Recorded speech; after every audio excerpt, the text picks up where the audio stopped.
and pay my respects to elders past and present.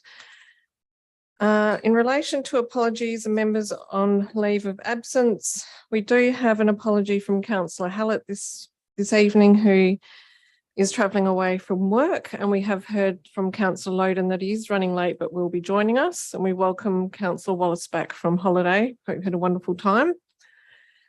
So we will go straight to public question times and receiving of public statements. Welcome members of the public gallery.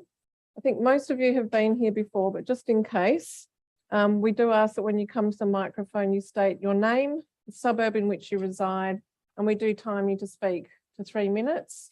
We have had one request for a deputation this evening from an applicant on a planning matter, and that will follow later, and I'll let you know when to come forward for that. So I'll welcome the first speaker forward. Thanks, Peter. Thank you, Mayor Cole. I'll kick off. Good evening, Mayor Cole, councillors and staff. My name is Peter Merger from Urban Institute Town Planning, and I'm the applicant for item 9.1 on the agenda for a proposed 6th unit 4-storey development at 107 to 109 Summer Street in Perth. Last week I presented in support of the application, and during discussion amongst elected members, there were several questions asked about the development. I'll use my time to respond to those questions and recent requests put to us from the city. Firstly, Councillor Hallett, who's not here this evening, but he asked whether we could achieve a NATHERS rating of 7.0. We have looked at the plan, and we would be willing to have a condition of approval applied for the installation of solar panels on each unit, which will likely take our NATHERS score up from 6.2 to hopefully above 7. So we'd be happy to do that. Councillor Loden asked whether we could install an additional street tree.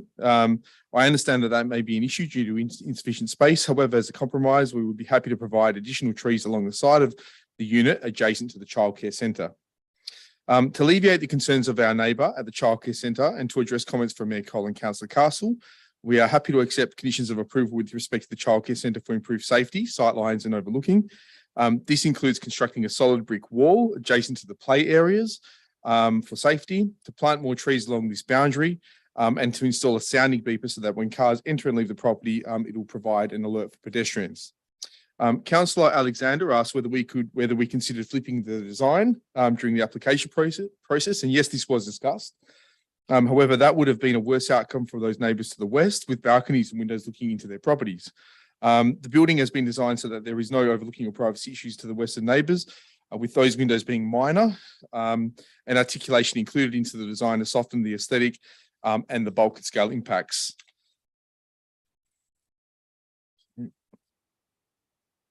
With respect to the number of variations that were raised by Councillor Gontaszewski, I understand that they may appear significant in the box in the report.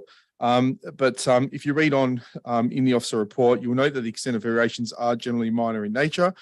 They range from setback or site work variations, which are around 200 to 300 mil, and other elements such as landscaping, which we can address through a condition for additional trees. Regarding outdoor living areas, we in fact provide 2 of these, both one from the balcony and one from the ground floor. And with respect to visitor parking, we are giving the council back the verge by reducing the crossover from 2 to 1. And that additional space gained by council can be used for motorcycle parking or even an additional vehicle bay, although I do note that it will be tight, but no tighter than the area, say, in front of my office at Bulwer Street, which can provide parking for more cars and allocated. I hope that I've addressed the concerns of the elected members, and I apologise if I missed anything else here specifically. As I mentioned last week, we've worked really hard to get the support of the city and the DRP, which I've presented to 4 times to improve the development. I humbly ask for your support for our development, and thank you for your time. Thanks. Peter, just before you go, just in relation to some of those matters that you've put forward, like the installation of the solar panels, the additional trees, the solid brick wall, although dividing fence is not. Have you spoken to the planning team and have you agreed any conditions? Yes, I did speak to Carson earlier today, and she raised with me whether we would consider such conditions, and we would be happy to accept that. So in relation, so you're talking about actual installation of solar panels? Yes, on all units? That was one that we didn't I actually suggested that to address Councillor Hallett's comments. So that was in addition to the ones that were suggested by council, but we would happy to go that step further to So actually. you're happy to be install. conditioned to install solar panels for all units? Yes, we're happy. And additional trees along the side of the childcare, do you have an idea of what could be fitted in terms of additional trees? If we're looking at conditioning, we just don't want to do something that's not practical. It will be tight, to be honest. We did look at that during the DRP process, and vehicle manoeuvring was tight in some instances, but certainly we would be happy to consider probably towards the rear is where we could probably fit those additional trees if and it might only be the 1 or 2 additional trees within that sort of that side boundary, but certainly we would be happy to plant any that we can. And then perhaps an advice note just in relation to the solid brick wall and the sounding beeper for the childcare. Yeah, Okay. I think that makes sense. All right. Yeah. Thanks, Yeah. Peter. Thank you very much. Next speaker, please.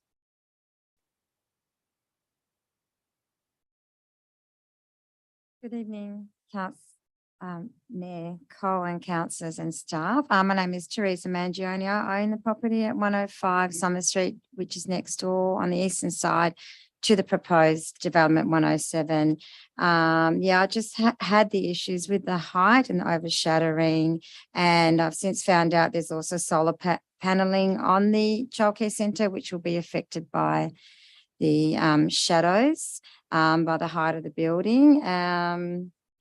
Also, the privacy issue with the trees, the visibility and views into the children's play areas on the eastern sides are concerning. And I was just reading the briefing notes, and the builders said that because of sustainability, they were going to put deciduous trees in, which means in winter that the privacy issues would be there again. So I'm just hoping that the trees that are planted won't be deciduous.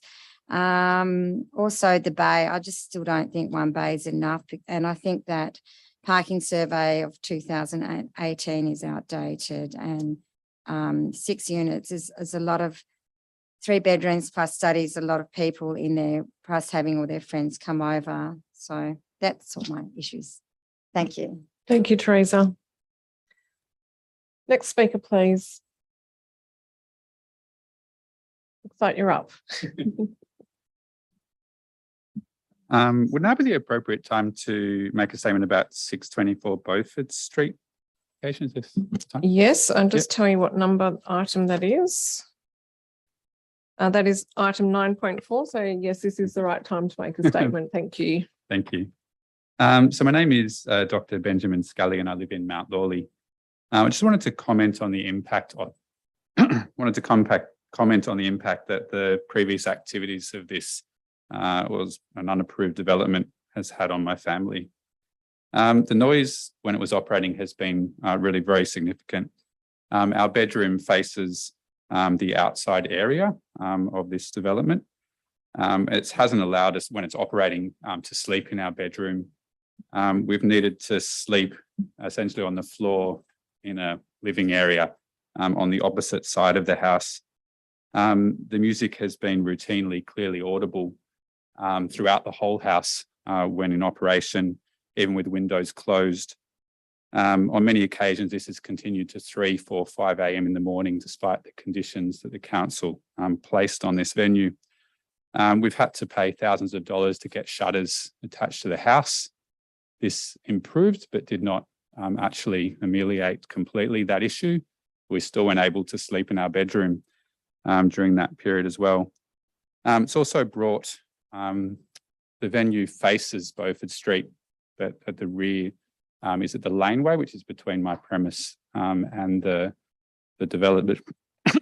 And it brings foot traffic into the laneway.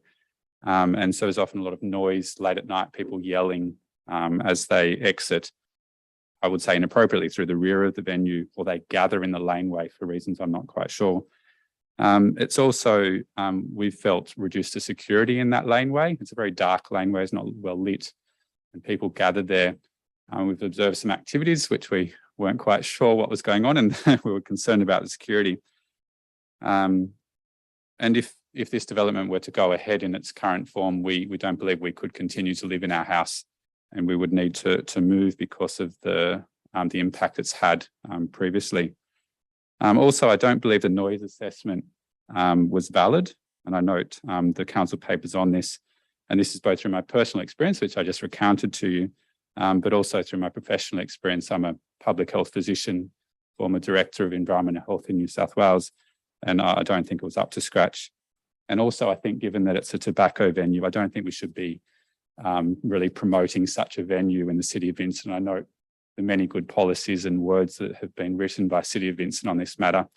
So I think in summary, it's had a significant impact on myself and my family, and I'd really support the current recommendations I see in the paper that this shouldn't go ahead. Thanks.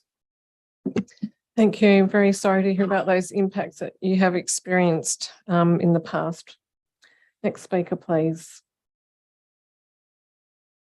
Okay, so we just have our deputation, which we will come to in just a moment. But I thank you for your comments and thank you to those for being here this evening. We will go to those two items that have been raised first when we come to debate the items.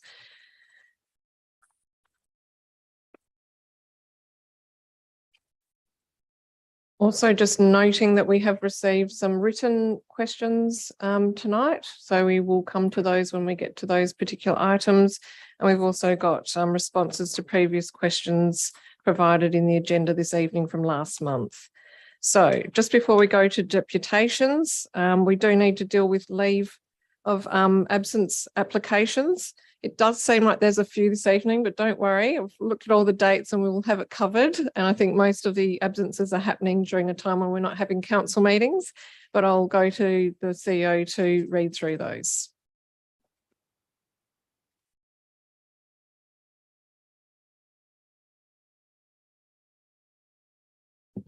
I'll just do that, CEO.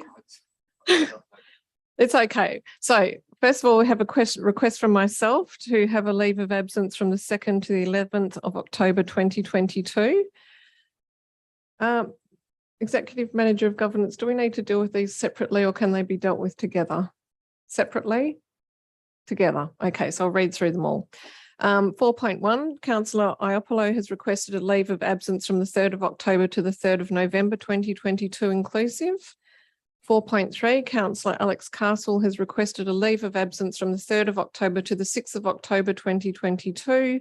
And Councillor Loden has requested a leave of absence from the 24th of September to the 2nd of October 2022. Could I please have a mover and seconder to accept the requests for a leave of absence? Moved by Councillor Wallace, looking refreshed after a leave of absence, and seconded by Councillor Gontaszewski. All of those in favour? Declare that carried. Thank you very much.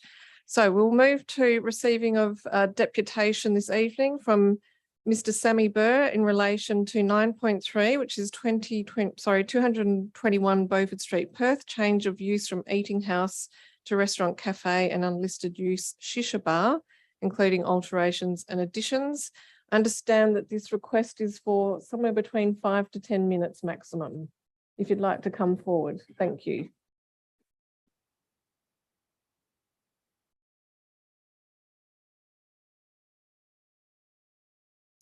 Good morning, councillors. Good morning, Mayor Emma.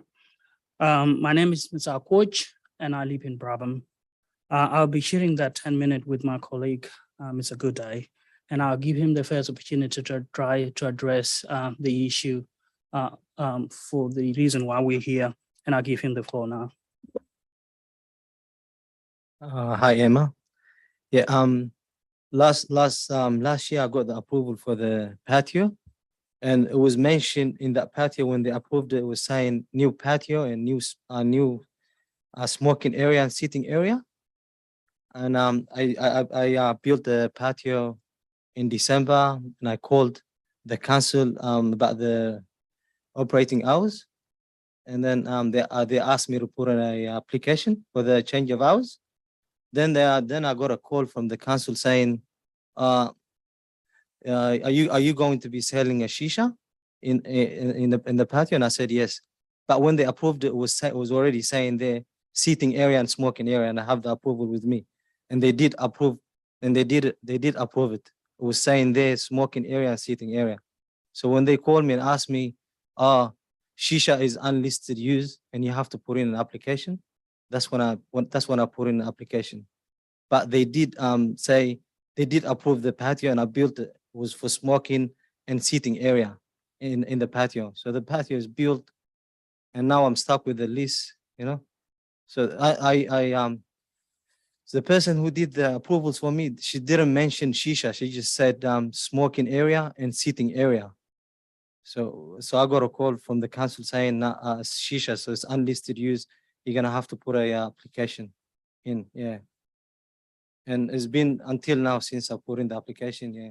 And then they asked me to put to provide a noise management plan, and I have provide that to them. Last week there was one lady here. She's a neighbor of the shop. She's got a motel. She's concerned about the noise, but I have the noise management plan here. The side of the patio, one side of the patio neighboring the motel will be fully closed, and the planning department did approve it, and I've got the noise management plan with me too.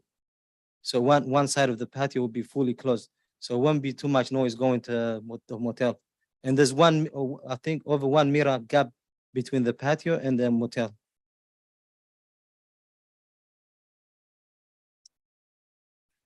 Just to add a few information in relation to Good Day submission is that he made an application. The first application was made in March, and he was given the permission to build the patio as it has been instructed. Thereafter, he was asked to have a commercial graded bins in at the location as well. He was provided with the descriptions and all the requirements that need to be met by the bill. What happened at that particular time was that they hired the bin and they put it in the property. A few weeks later, there was a change from the council, and there was an advice that no, this is not the best fit, and you have to change it. And he was given different description of what that bin was. He did that. He complied, and he had that bin currently sitting in the property. Whether it has been checked whether to meet the same requirement, we have not received that information, but that was the right specifications required by the council. If this approval is not granted, Mr. Good Day and his colleague partner in the business will be stuck with the lease agreement until 2025. The reason for that is because this application was made in June last year, and it had been over 12 months since that application has been made. There had been few correspondence between the council and Mr. Good Day in relation to what has to be done and when it has to be done. And he has complied, and that submissions is before all those requirements are with the council here. I do understand that there was a letter sent to the council on the 29th of June 2022, and I am advised that Lord Mayor was CC in that letter sent to the council. There was no response received by Mr. Good Day and his business partner in relation to that letter.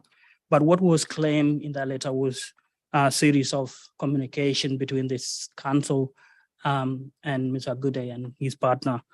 They raised concerns in relation to mixed messages being sent from the council that they will be sent an information, and that information will be changed thereafter. And they did everything in their capacity to do whatever was required of them.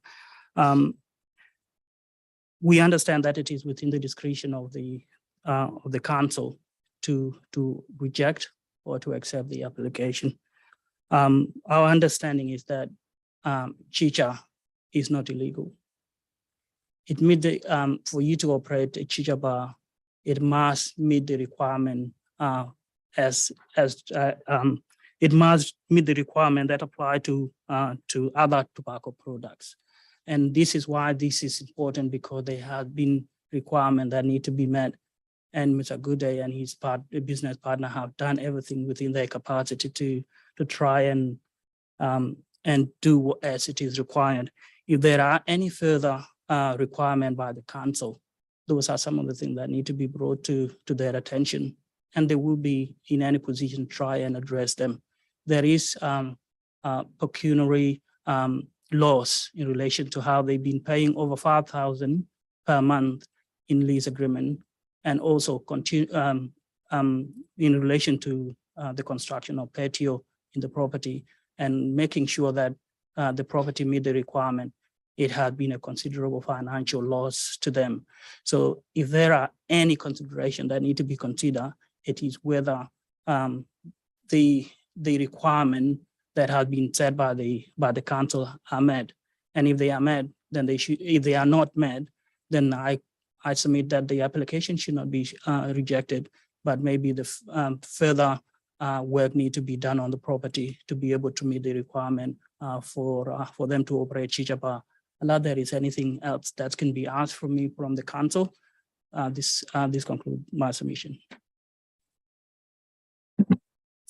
Thank you very much. Appreciate you taking the time to give a detailed deputation this evening. And we will come to this issue. I think one of the issues that you raised about the fact that you've raised it as a seating area and smoking area, because I think what we will need to do is talk about that particular issue, because there is primary use as a smoking establishment and then there is ancillary use, but we can talk about that as we come to this item. So thank you very much. Thank you. Thank you.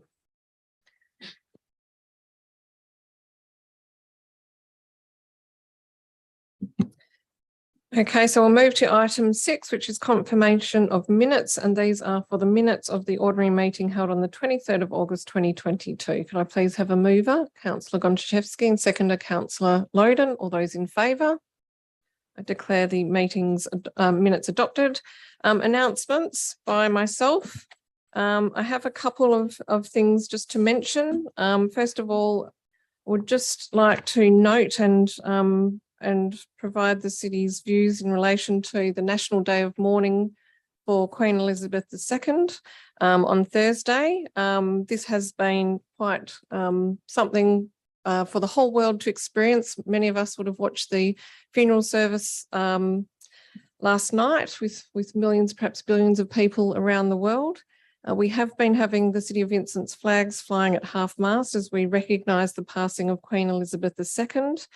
And we do know that this has been quite a loss for people of the world who have rarely known a time without the stoic, calm and consistent leadership of Queen Elizabeth, who has been not only a very strong and stoic leader, but an extremely good and example of leadership, and a fantastic role model for women who are either aspiring leaders or wishing to see what a strong and long life of duty looks like. For some of us in council, it might be something we do for 4 years or 10 years, but this was a life of duty and service. And so for that, we are very thankful, and we would like to give our condolences to not just to the royal family, but to all people of the Commonwealth who have felt this loss, and may our Queen rest in peace.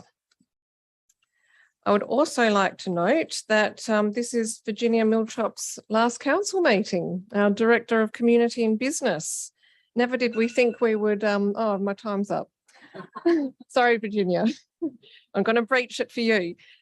We didn't really think that we would find someone that could breach this incredible community and business portfolio that we created before you came along, but you've showed us that it is possible. You joined us on the 3rd of February 2020 at an incredible time, because it was when COVID was just coming to Western Australia from seeing that sort of emerge across the globe and come towards us. We found ourselves in crisis mode. We was responding to significant restrictions, government shutdowns of facilities like Beatty Park and the library, which were under your management. And we also had to do extreme measures in emergency budget setting. So Virginia, you came in and you helped us really deal with a new experience, a new and emerging experience, and you had the right skills for something that was a complex set of circumstances. Councillor Castle, Councillor Gontaszewski and myself had regular COVID meetings once a week during that time, and there was a lot of support provided by yourself and your team, because many of the decisions affected things like leasing for our community groups, budget setting, and as mentioned, the closure of our community facilities and dealing with all of the implications that comes from that. And no more than serious than having to look after our staff and casuals at Beatty Park.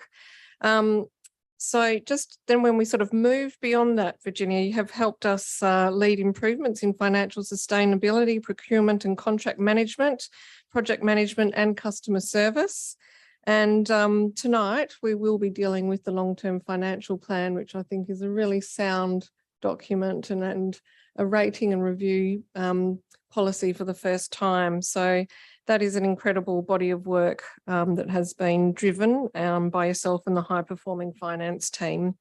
We have responded to a range of audit findings from the Office of the Auditor General, who runs a very tight ship, and our systems and processes are much improved as a result. And I have always valued the fact that you see audit findings as a positive thing and a way for us to always seek to do better and to continuously improve. Thank you for being a champion of new technologies. I know that you are very good at Teams and SharePoint, and that you've really encouraged the team to make use of those things. And I recently have now suddenly learned how to use Microsoft Teams, and I can see what a useful tool it is when you know how to do it. So completely support that.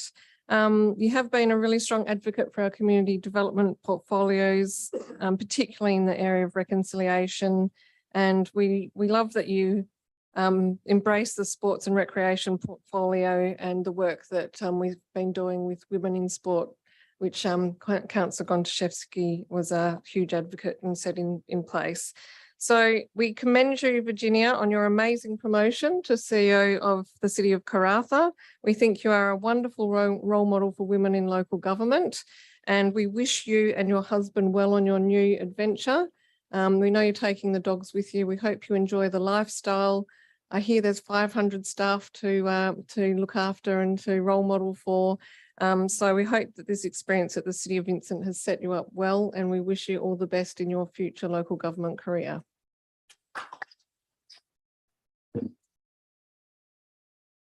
Would you like to say something?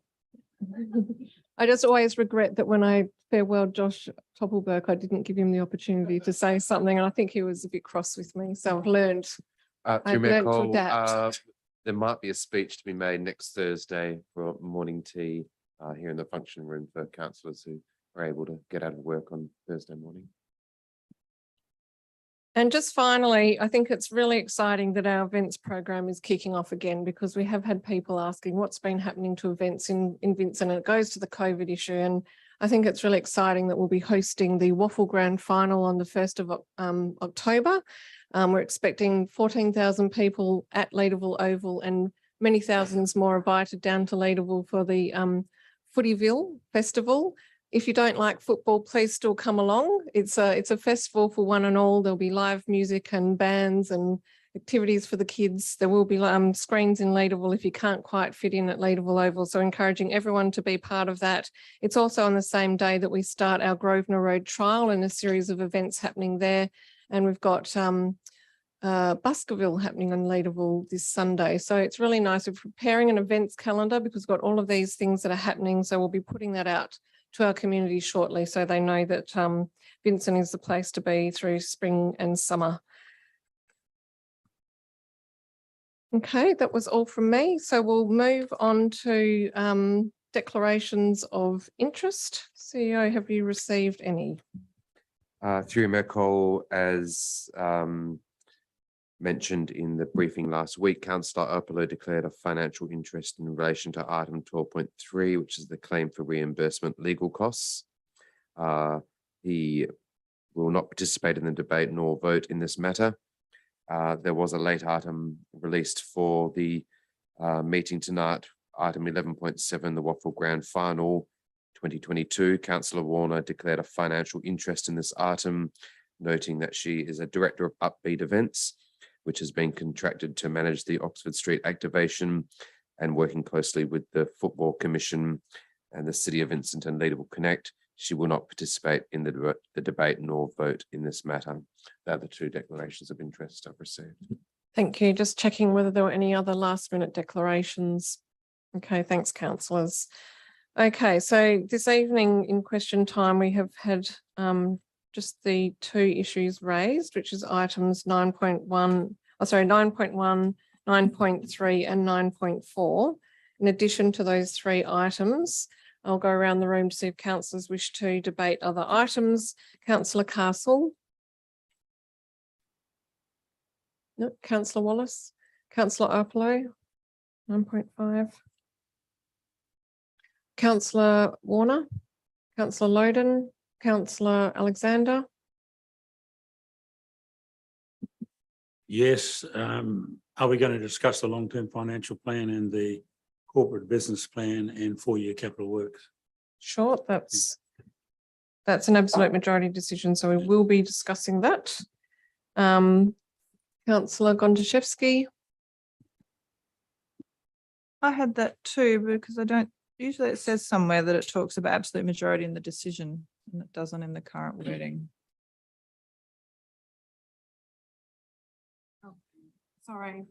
Sorry, my mistake. Yes, only one is, but not 11.6, so that's fine. That's been called out.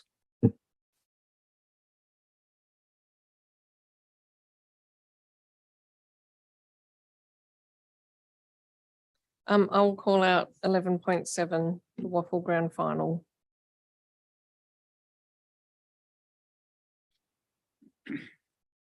Okay. 11.2. Okay, thank you. And also there was usually we call out the audit committee, don't we? Oh, that's right. Why am I looking at you? Usually we call out the audit committee, don't we? Did you say 12.4? Well, I wasn't here for it, but we can call it out. I don't think we do normally, but No, there was an issue about that. I'll just confer. Do we still need to have the deputy member of the audit committee speak to the audit committee item? Or can we move it on block? It has been in the past moved on block. It's entirely up to the discretion of the deputy member to speak to it if they wish. Does anyone wish to call it out? If it's just to move it and second it, I'd probably suggest that we can simply move it on block unless there are questions or comments. Okay, we'll move that on block.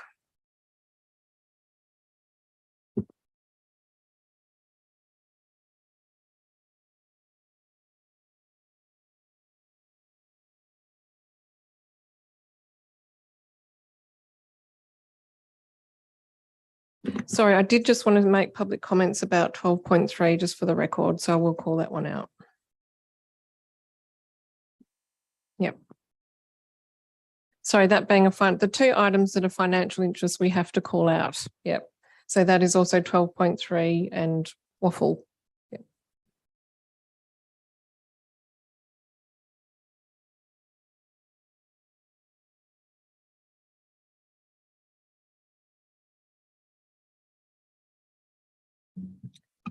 Through you, Mayor Cole, I'll read out the item numbers being proposed to be moved en bloc, which include items 9.2, 9.6, 11.1, 11.3, 11.4, 11.5, 12.2, and 12.4.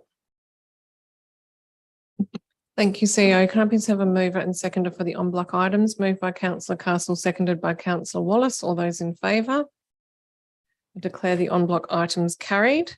So the first item raised by a member of the public gallery this evening is 9.1, which is 107 to 109 Summer Street, Perth, proposed 6 group dwellings. Could I please have a mover and seconder? Moved by Councillor Gontaszewski, seconded by Councillor Loden. Thank you, Mayor Cole.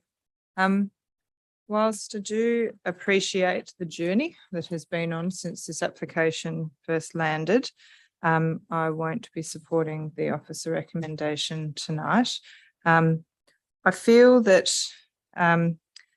but there's an alternate on the blue, and I do think that whilst there are a number of reasons listed there, the crux of my reasons really relate to the fact that this is a development.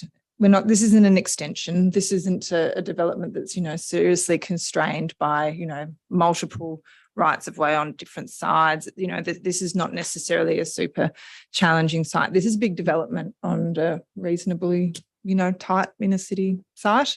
There's a lot of development on this site. And it was designed from the ground up. It's had iterations, it's had review, it's had assistance, and I think that there's been improvement along the way. I'm pleased to hear from the applicant's representative in relation to the willingness to engage with conditions on this development. But I do feel from my perspective that I'm really unsure when we're designing something from the ground up, why we have to do things like compromise. It's on either too much hard stand in the front area and maybe get the right amount of visitor parking in, or not enough visitor parking so we can get sort of the right amount of trees. I think we have our policies, they're pretty clear. There's good guidance for what you can do to meet, to create a quality design that minimises the impact on surrounding residents, that has a good interface with the street, that is ultimately going to deliver on what we're hoping to achieve for the area, but isn't going to negatively contribute to amenity. There's going to be a large number of people living here. I talk about visitor parking a lot, and I think that I don't see why this development should be able to compromise on landscaping and compromise on visitor parking. We have to recognise that when the current minimum requirements for things like visitor parking are actually probably underdoing visitor parking. And I know that this development is well cited in relation to public transport and cycle infrastructure, but the number of people that are going to be living in these developments indicate that the surrounding residents will be impacted by additional parking on their street. I live in this area. I've been there way more frequently and recently than 2018, and I can attest that it is a busy local area that gets parked out frequently. And what we see is residents that have limited capacity to access parking in a remote approximation to their dwelling. And I just can't get myself across the line. Despite the work of administration and despite the engagement of the applicant, I cannot get myself across the line on this one to put my hand in the air.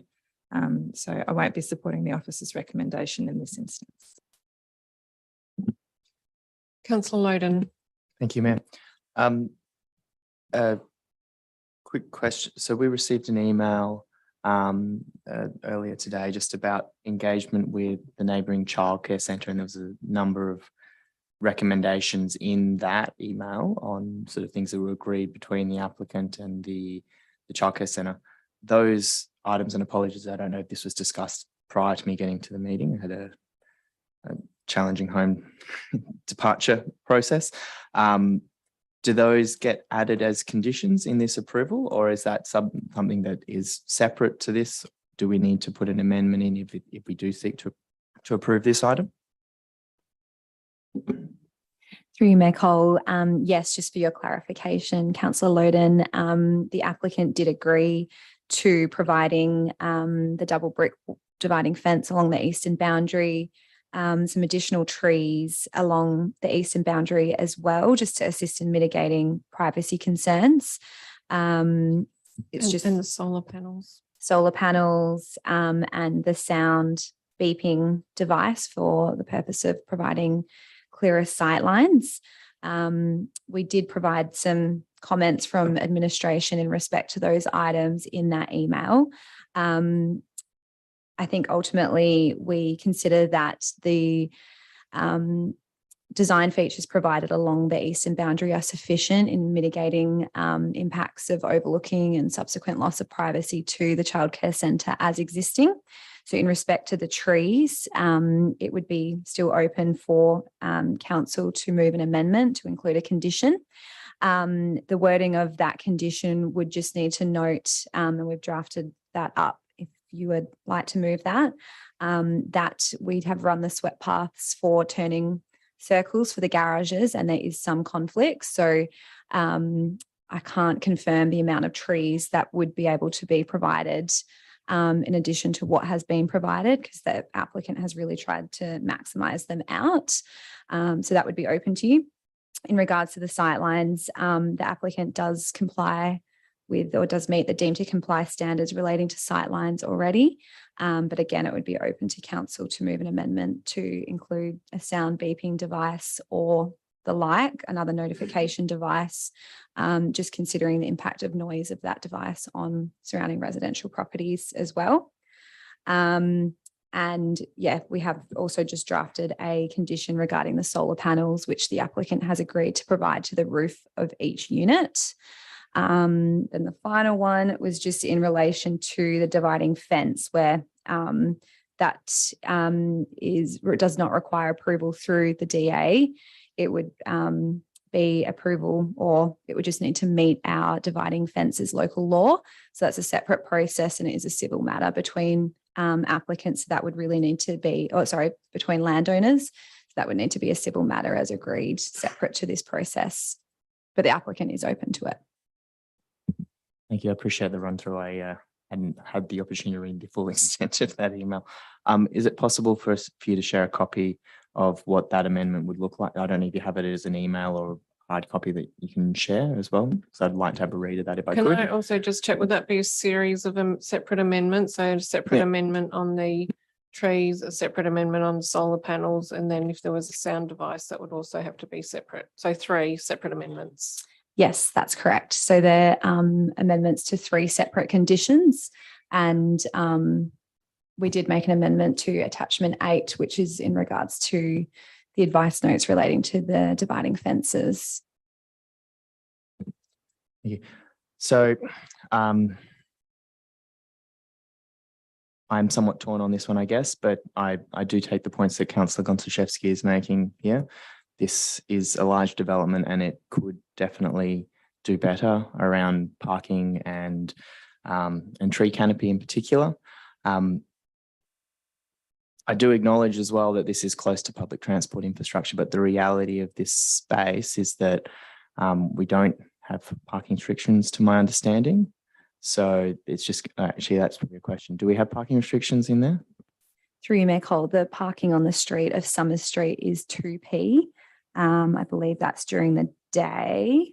And then there's also just consideration of game days at Optus Stadium. That is at different dates of the year. And so from a mechanics point of view for visitors, if the street is parked out, this site would not receive residential parking permits. Is that correct? That's correct. We would not issue parking permits for this site, and that's just confirmed in an advice note on the approval. Okay. So in that context, I'm probably not overly concerned about the additional parking on the street, because the visitors will not be able to park there except for during the time restrictions.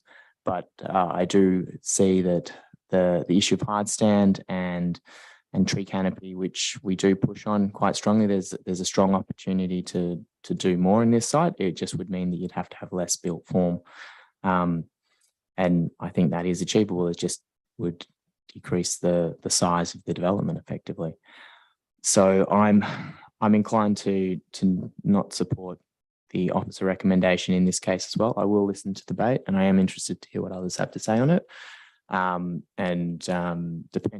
Depending on where those views lie, may seek to move some amendments to this application as well. Councillors. Councillor Alflo. Thanks, Mayor. I share the concerns already spoken by fellow councillors, particularly around parking. But my only question for administration is around the the comment from the public gallery about noise and about the assessment that was done in relation to that was this site actually? I'm just thinking this wasn't this item, was it? Okay, thank you. Yes, I'll be quiet now, but I did have some concerns about parking and the setbacks. Councillors. Okay, go ahead, Councillor Alexander. Thanks, Mayor. I received, like other councillors today, from someone having about 10 questions on the council's email. I was just wondering if I've sent it to Mr. John Corbellini. I wonder if he could perhaps answer some of those questions that were there. Yes, through you, Mayor Cole. Some of this information has already been provided, circulated to council members, but I might go through this very quickly. So one of the residents raised concern with the parking surveys that were done, being done before the childcare centre was at full operation. That may well be the case. We're not sure. It was the survey was done about 6 to 12 months after the childcare centre started operating. I'd assume that they weren't at full operation at that point, but I don't know. So that may well be the case. And I think there's been some anecdotal comments made earlier about what's changed since 2018. There's a comment about parking availability when the stadium, when there's an event on. That's certainly the case. There's certainly parking is at an absolute premium during that time, no doubt about that. There were questions around the scale of the drawings. The applicant did make it very clear which drawings were to scale and which weren't. So that's an observation from the resident there, that the scale of those drawings may present the proposed development to be smaller than some of the other developments. Again, we haven't gone and assessed that because it's not to scale. We've provided our own streetscape drawings that we've circulated to council members as part of the development assessment, which we think sets out a reflection of exactly what's being proposed. And there was a question about the overshadowing diagrams. They've been provided and circulated as part of during the week, I think, via email. And the highlight windows, now that there's a mixture of windows on that residential property that adjoins the site. Some are highlight, some are glazed, some are minor openings. So they're not highlight windows, but they are openings that don't constitute a major opening for the purposes of the R codes. The R codes is very clear about what overlooking is considered appropriate and what isn't. Administration's view is that the R codes is very clear that the overlooking proposed by this development complies fully with the R codes. And I think that's, I think that covers all the questions that were raised by that adjoining resident. Director, on the issue of overshadowing, just for the benefit of the residents to the west, given that 4 stories is permitted and there are the setback variations from deemed to comply outlined. Sorry, Doxon's tab is moving very slowly.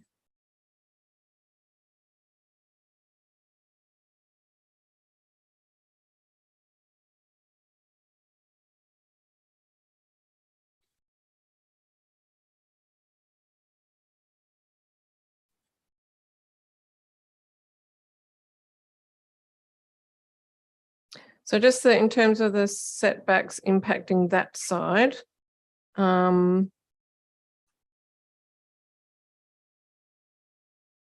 so I did find it previously, and it was, I think when we were looking at that side, it was not significant in terms of, it looked like it was, just correct me if I'm wrong, but it looked like it was about the difference of either 10 centimetres or 50 centimetres varying along that side. So I just think for the benefit of the residents living on the west, if those variations of between 50 centimetres and 10 centimetres and they were deemed to comply, what impact would that have on the overshadowing to the east of, sorry, to the west. to the west. Yeah. To the west. Yeah. that through your Mayor Cole, they would be very minor. And I would, I'd say that they probably wouldn't be noticeable because we're talking about 10 centimetres. I was just thinking that when you're talking about that distance between the two buildings and that minor At 4 variation, stories, yeah. that 4 stories, the overshadowing would fall well beyond that interface with the west. Yeah, that's correct. So a deemed to comply building that was 4 stories in height, deemed to comply height, would deem to comply setbacks. Yeah, the setback area between the two buildings would be overshadowed for the majority of the day. Yeah, and the additional overshadowing, which would be minor, would be more across the roof or further beyond that. That's that correct. It would be to building. the south, Yeah. to the southeast over the roof Okay. and the southwest. yeah. All right. Thank you for answering that question. I think it's important. Look, I have looked at this really closely and I've gone back through the deemed to comply variations this afternoon and read the concerns of the neighbours to the west. I also would like to thank the lessee of Academy who did contact me during the week and talk to me about how the main issues that they wanted to raise were about the brick wall, the the indication of either through beeping or through some device to warn children about incoming cars or exiting cars, and additional trees. So I think it is important to consider the amendments that can come forward. In terms of what we're dealing with here, we are talking about the suburb of Perth. We are talking about an area that is zoned under our scheme for this type of scale of development and under our built form policy at 4 stories. So the height is compliant. The setbacks, when I looked at the street setback, I thought, it is still well set back. There is a variation, but when you look at what that variation is, we're comparing, I think it was 5.3 metres to 4.7. So I think when you're talking about street setbacks, that is not so significant as to have a major impact. The side setbacks were relatively minimal. I do think that the building has been articulated, and there is, particularly if you look at the weight interfaces with the west and that top floor being much more significantly set back. So there's certainly articulation, the red brick, the building materials. I don't particularly love the thick white sort of style of blade wall at the front, but I think that when you take into consideration the other elements, the landscaping on the balconies and the difference in the sort of materials that are being used, I just don't see that there's enough here to refuse. I think that given that it's within the scale and height of what we'd be expecting under our scheme and under our built form for the area, and when you look at the way in which it's been assessed by the design review panel, they have given it green in relation to context and character, to landscape quality, to built form and scale, functionality and build quality. They have raised the sustainability issue, and I think that if we were prepared to move an amendment to do with what the applicant has suggested and to have solar panels for all units, that without understanding what that would do to the rating, it would certainly be an improvement. The amenity principle has received green. There is yellow around legibility, green for safety, principle 9 community yellow. Perhaps you could just talk to me about why the legibility and the community aspect received yellow, but then continues to aesthetics back to green. So it has overall received quite a strong support from the DRP. Yes, that's correct. So the legibility related to the ground floor garages, that was raised in a question last week. Yes, that's been well fleshed out, and Yes. that they are transparent garage doors. Correct. Yes, Yeah. okay. So yeah, we're confident that sufficient materials have been provided, as well as the protrusions of the porches, just to define the individual entries of Yep. each unit. And in relation to the principle 9 community,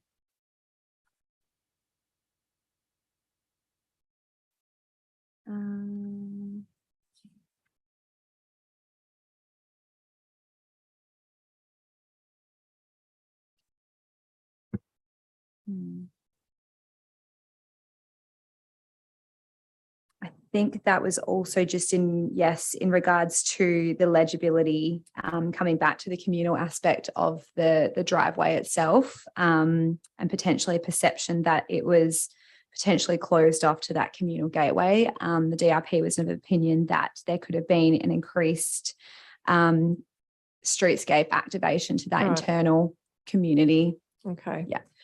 All right. Well, I guess when you consider the impact to the west and you're talking about overlooking, the deemed to comply standard is satisfied under the R codes on overlooking.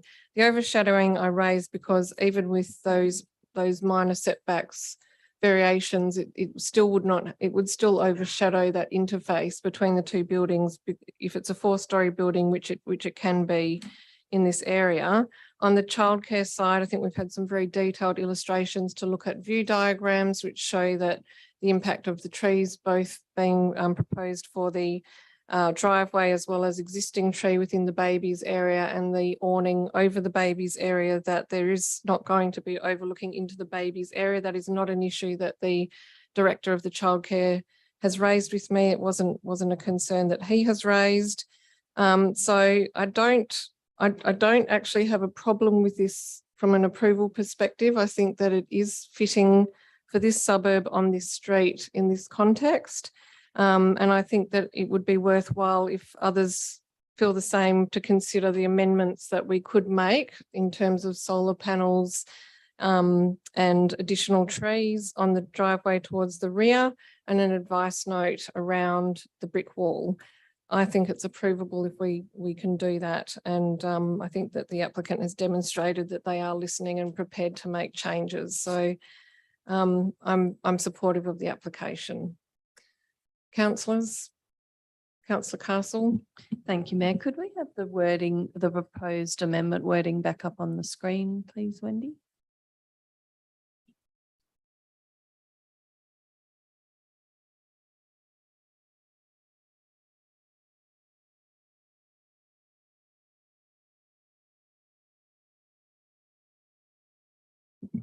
Thank you. Can I just get some clarification? Earlier, you suggested this should be separate amendments.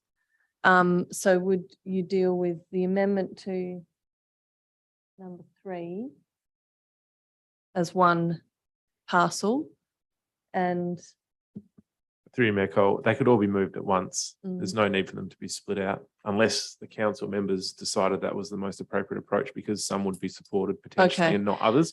It's completely up to council. Can I just see the next page, please, Wendy? Because I just have a question around whether the 8.1,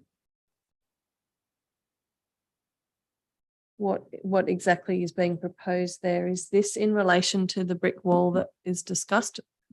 Through you, Mayor Cole, so 8.1 in the red already exists. The addition would be the wording of 8.2, which just is about the sound beeping or other notification device that would be provided to the northeast corner of the development site that alerts vehicles exiting the site that a pedestrian is approaching. Okay, and so in terms of an advice note in relation to the brick wall, is there wording available for that, or is that something we need to put together? Through you, Mayor Cole, we provided that in an amendment to attachment 8. Let me just quickly get the wording up.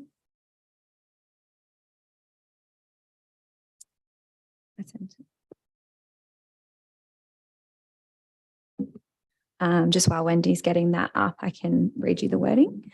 It says the applicant is encouraged to liaise with the adjoining eastern property landowners in relation to the materials and colours of the dividing fence provided to the eastern boundary adjacent to the external play spaces of the childcare premises.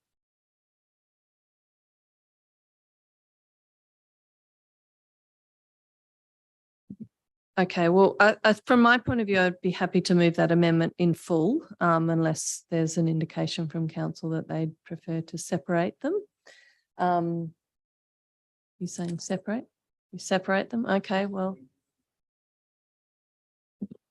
We're in for a long night tonight. Can we move them together and vote on them separately? just to speed things up? No? Okay. No, he says. Start at the no, he beginning says our then. governance crew. Can I move an amendment to add clause 3.1 to the conditions as was written on the screen before, which I can't see now? That was in relation to solar panels, I believe.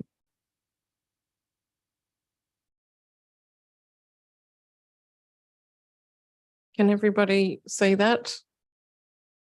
Would you like to read it out? Councillor Castle might be easier. Sure. The proposed amendment is to add condition 3.1 that reads, prior to occupancy or use of the development, solar panels shall be provided to the roof of each unit of the development to the city's satisfaction. Is there a seconder for the amendment? Seconded by councillor Loden. Back to you. I'm not going to speak for long on these because there will be a lot of double up. I think that there are generally some issues around this development, but if it is to be approved tonight, I would rather that happen with these conditions in place. Councillor Loden, just speak to it. Yeah, I'm supportive of the amendment. I just had a question around in terms of solar panels. There isn't a specification of the number. So is this like a quarter of a watt or is it a 5 kilowatt system that's being installed?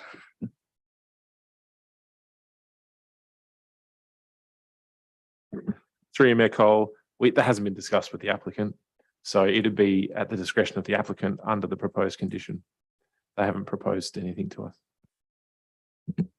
I'm not going to amend an amendment, so I'll leave that as is. I'm happy to support it. Councillors, any further discussion on the addition of the solar panels condition? Okay, I'll put the amendment. All those in favour? I declare that carried. We're back to the substantive. Councillor Castle. I'll go again if no one else wants to. 8.1, I believe, was the next one. Sorry, Wendy, could we have it back up on the screen?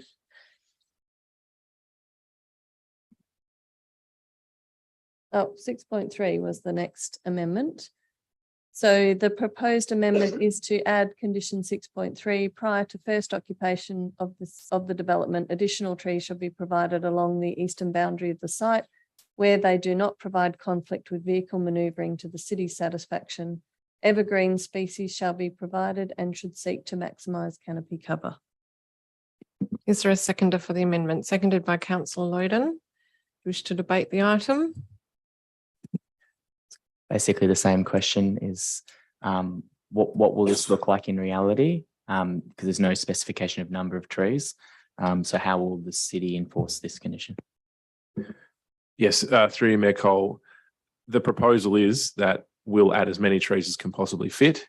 We're not confident of what that number would be at this stage. We've only looked at that today. There's vehicle movements that need to be accommodated safely, so that'll be the priority. So if they can be accommodated safely, we'll add a tree. If they can't be, we won't be able to add any trees. So yeah, I'm happy to support the amendment. Councillor Opolo. When you're making that consideration though, thank you, Mayor, when you're making that consideration, are you talking about the size of the tree when it's planted or what, like in 5 years' time? Or how do you, I mean, the tree's going to grow, so practically it might be okay now, but how does that affect the vehicle manoeuvring in the future? Yes, great question. So through you, Mayor Cole, the Parks team will make an assessment of what the full growth maturity potential of that tree is. So it'll be assessed on that basis, not on the size it's planted when it's first put in. But the full growth of that potential of that tree in that location. It differs depending on the level of shading and root growth and those things. Councillors, anything further on the amendment? I'll put the amendment. All those in favour? Declare it carried unanimously. Back to the substantive. Councillor Castle. I think there's more. Could we see? I've lost track of where we're up to. 8.2. This is in relation to the sound beeping device.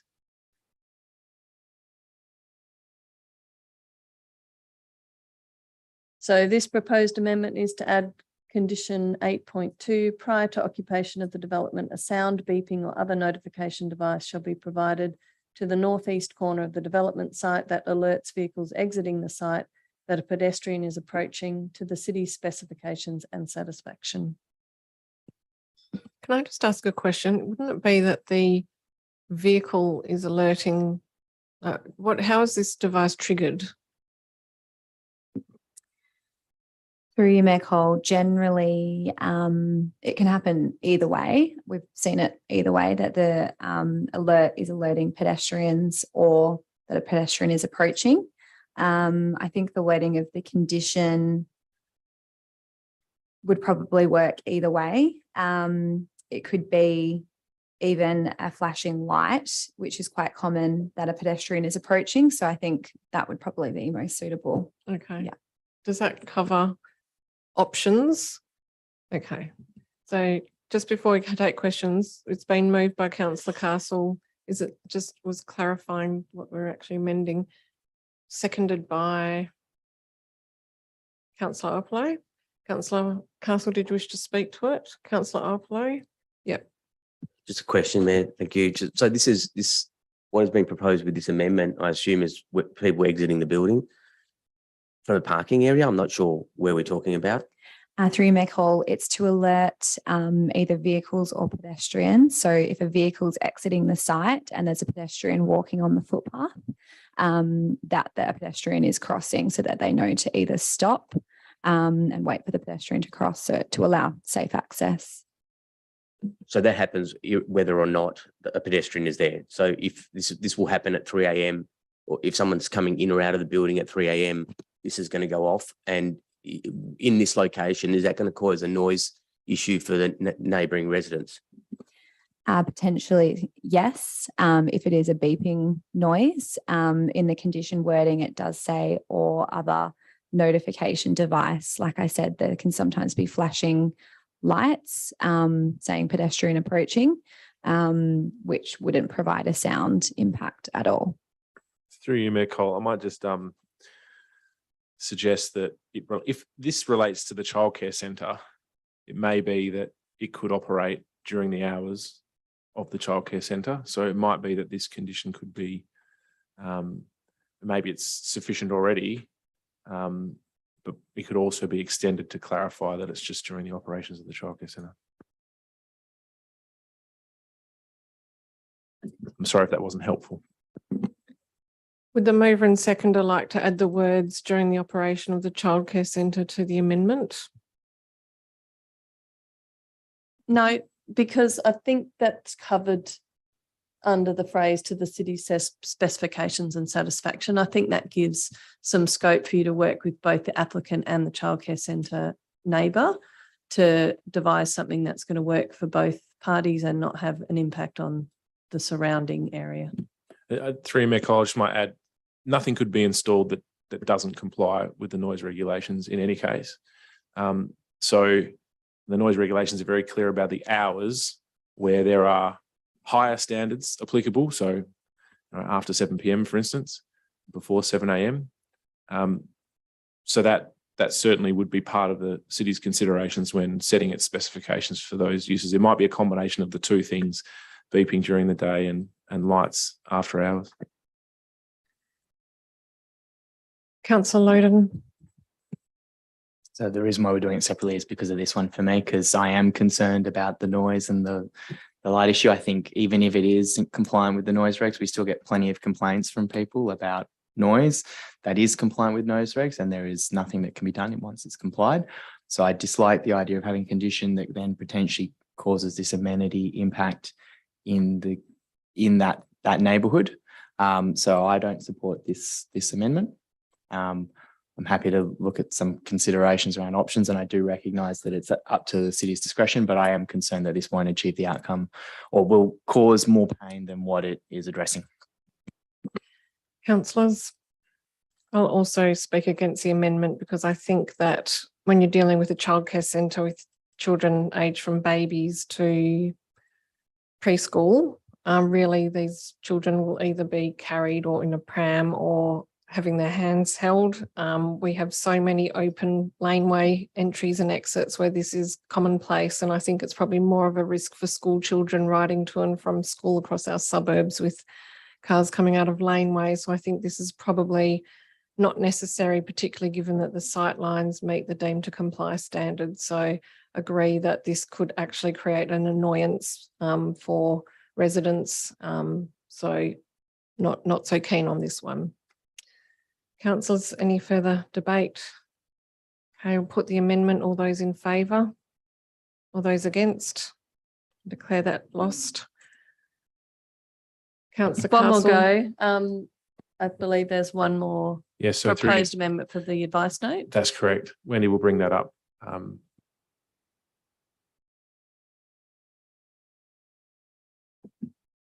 So the proposed amendment is to add clause 11 to the advice notes to say the applicant is encouraged to liaise with the adjoining eastern property landowners in relation to the materials and colours of the dividing fence provided to the eastern boundary adjacent to the external play spaces of the adjoining childcare premises. Is there a seconder for the amendment? Seconded by Councillor Loden.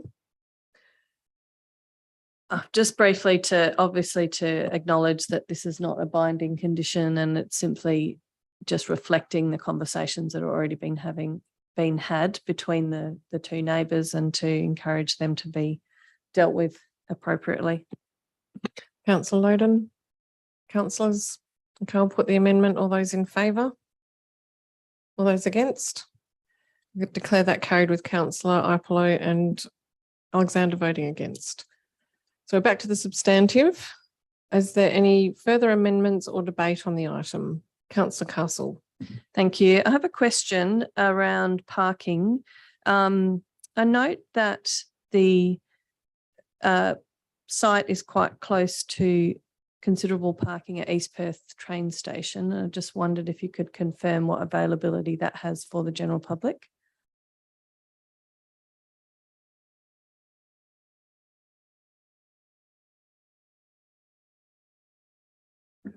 Through Mayor Cole, my understanding is that car park is for the use of PTA customers, users of the PTA services only. In practice, is it used by the public at non-peak times? Yes, through Mayor Cole, I understand it is. It is patrolled by the PTA on occasion. Thank you. Obviously, there's quite a few considerations in this particular application, and I do note that there are a significant number of variations. They have caused me some concern, but I do take note of the work that has been done with the DRP to bring this to a more approvable application. And I thank the applicant for the work that they've done with that. And I also thank their willingness to work with their neighbours and to volunteer to the conditions that we've just amended tonight. With an application like this, there is a concern that it is being built out to the absolute maximum, and I think that's a trend we're seeing across the city. But I also think that we should acknowledge the area that this application is happening in, and that those variations as a whole I consider to be fairly minor. As for the parking, it's always a concern in all of our streets, and as we get into these inner city areas, it becomes even more of a concern. However, we are looking at a development that is footsteps away from public transport. If we're not to approve developments in such close proximity to public transport with a reduced amount of visitor parking, then I don't know where we would. We have many policies and strategies in the city to encourage other uses of transport other than parking, and we are and should be on a journey to reduce that reliance on cars. So I think in this situation, it is appropriate to approve the application with one visitor bay, which was probably the remaining concern that I had. So I am going to support the officer recommendation. Councillors? Councillor Gontaszewski, wish to close debate? Thank you, Mayor Cole. Yeah, look, I'd be really happy to consider an application like this that had no resident parking, because I think that when you live in a place, you get to make a choice about, how you get to work, how you do other things. But I think the person that cleans your house, that does your chemo at home, that babysits your kids, that delivers your Uber Eats or whatever it is that people get, those people don't necessarily have those same choices in relation to accessing a development. And I think that that's where, you know, this is another t-shirt moment, guys. I just need a t-shirt that says, put the visitor parking in. Think, you know, this, you know, residents, people, when they buy a place, they can make a decision. So I think the other thing is that Councillor Loden and myself both talked about the impact to amenity for the people that live on the street. But what we're also seeing here is potentially we are approving a development that's going to be a headache for the people that live there, because there's no not sufficient visitor parking. And the way that we know what we've got is we do have a number of minor variations, and I can absolutely assure Mr. Merger that I have done more than just read the boxes. I've actually read the report. I think there are certainly a number of smaller variations here, and I do accept that when you've got a large development on this sort of a site, you may see certain variations, and I can accept that. But what we've got in terms of landscaping is we've got excess hard stand in the front setback, we've got reduced tree planting areas, and we've got a reduced street setback. And I think that if we actually looked at putting a little less built form on this site, we might be able to achieve what we desire to achieve in terms of landscaping and parking. I note that, you know, if this was a site that had 4 one-bedroom units, they'd still be expected to put 2 visitor bays on. That's the way that it goes. We know that this calculation is underdone. So I think in the sense that where we're looking at 6 potential 4 bedrooms, 3+ study, I do appreciate the flexibility and configuration. I think we really need to be clear that, you know, this is not a circumstance where we're not going to see an impact to the surrounding area, and we're not going to see an impact on residents, and we're still not getting what we need in terms of landscaping anyway. So, and we've got too much hard stand in the front setback. So I do appreciate that there's been a journey. I do appreciate that a number of the variations are fairly minor, but as I indicated, I have not been convinced by the debate nor the amendments, and I will not be supporting the officer recommendation in this instance. So that is closed debate. So I'll put the motion. All those in favour of the officer recommendation? That's 3. All those against? I declare the item lost. So we do need to go to the alternate recommendation. Councillor Gontaszewski has moved it. Councillor Loden has seconded it. I don't think I've got anything to say in that I support the alternate that's just been put forward. Councillor Loden, does anyone wish to speak to the alternate? Okay, I'll put the alternate. All those in favour? All those against? I declare the alternate carried. The next item raised by a member of the public gallery was item 9.4, which is 600. Sorry, it's through you, Mayor Cole. I'm not sure that count was correct. Could we just go again for all those? Could you just call It was that? 3 again? it was 3 against, and how many have we got? No, here? Councillor Alexander put his hand. We had. Yeah, would you mind Okay, just no, calling it that's fine. again? So all of those in favour of the alternate resolution motion? You're not in favour of the alternate. Okay, all those against? 4 against. Then I have a casting vote. So this is not working. Councillor Alexander, can I just ask you, you've just voted against the recommendation to approve the development, and now you're voting against the recommendation not to approve the development. Is that what you're voting for? Then that leaves us in a very difficult situation, because we have neither an approval or we have a refusal, but we don't have an approval of a way forward.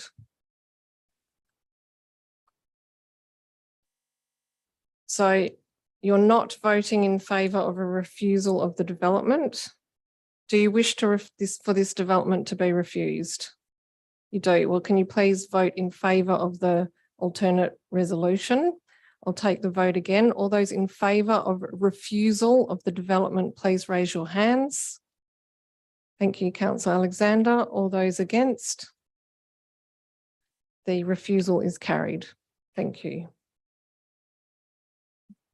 Okay.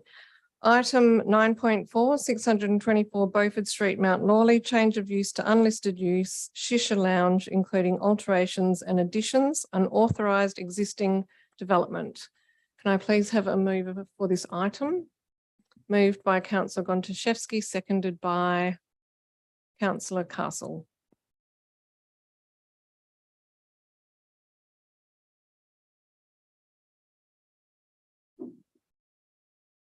I'm just clarifying, this is the Highgate item.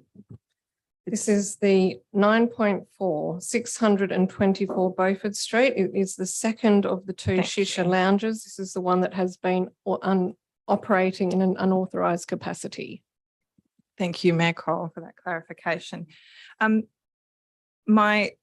am supportive of the officer recommendation. My question just relates to the concerns raised in relation to noise and the approval of the patio that forms part of this refusal/approval piece, and just whether the city has the ability to place any time restrictions on the use of the patio under the current planning framework.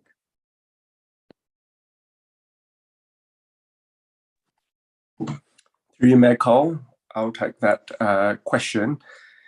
The existing use of the site is a shop. It does not have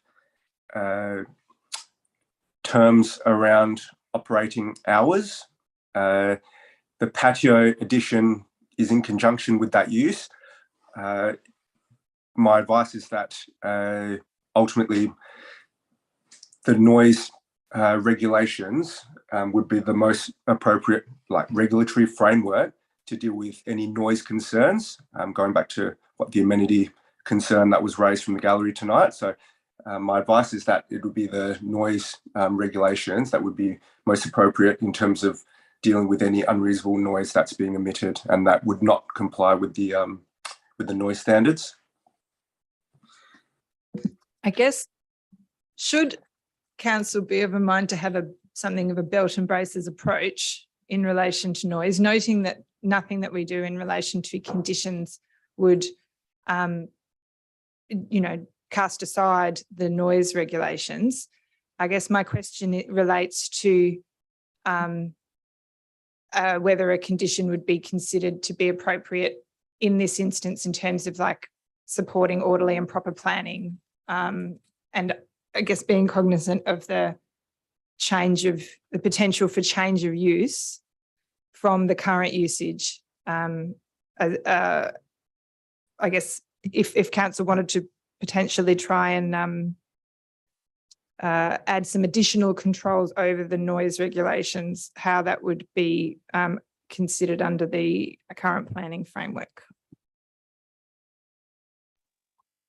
Through you, Mayor Cole, there's some commentary in the briefing notes. There was a question raised from Councillor Castle at briefing session last week. So we have some commentary around exemptions under the planning framework as an example. So for example, a restaurant change of use would not require planning approval, and on that basis, there would be no operating hours or restrictions around operating hours in that instance. So again, it comes down to the fact that there's a planning framework that deals with the appropriateness of land use, but a lot of the concerns that I'm hearing around noise, and I suppose that is better placed dealt with by separate legislation. Now, if you're referring to orderly and proper planning and grounding in other planning considerations, you just need to, I suppose, consider the fact that the use approval for the site, which is shop, does not have operating hours. So I think there would be a misalignment to be imposing terms around a patio in terms of when it could or couldn't be used. Thank you for that advice. Look, I'll see what other councillors say. I do accept that it is very challenging given the location of the premises for council to look to try and restrict operating hours. But I also do accept what has been said in the gallery here in relation to the impacts that have been felt to date. And Councillor Loden has tonight spoken about the challenges in and I guess the extended time that it can take to take action under the noise regulations, as opposed to the clarity that can be provided by a condition on a development approval. I think that said, that's probably my only area of concern in relation to this application. I think that the use is not appropriate, and I also think that the works in relation to the street frontage are very problematic in terms of not having a quality interface with the street. So I'm supportive of the officer recommendation, but I guess I'm interested to see what other councillors think. I think on the face of it, I do accept the advice that I've been provided in relation to the challenges with putting conditions on the patio use. Councillor Castle. Thank you, Mayor. Look, I have the same concerns. I'm satisfied with the officer recommendation in relation to refusal of the application for change of use. It's the patio and the noise that has clearly already been an issue for surrounding neighbours that concerns me. I have a question that if we were to, if for example, this was an application for change of use to a small bar, which we've seen in the city of Vincent where there's outdoor areas, there has been conditions in place around the playing of acoustic or amplified music and hours that can be done. Is there any scope in the application that we're dealing with now to put any conditions around what music, for example, can be played in this area?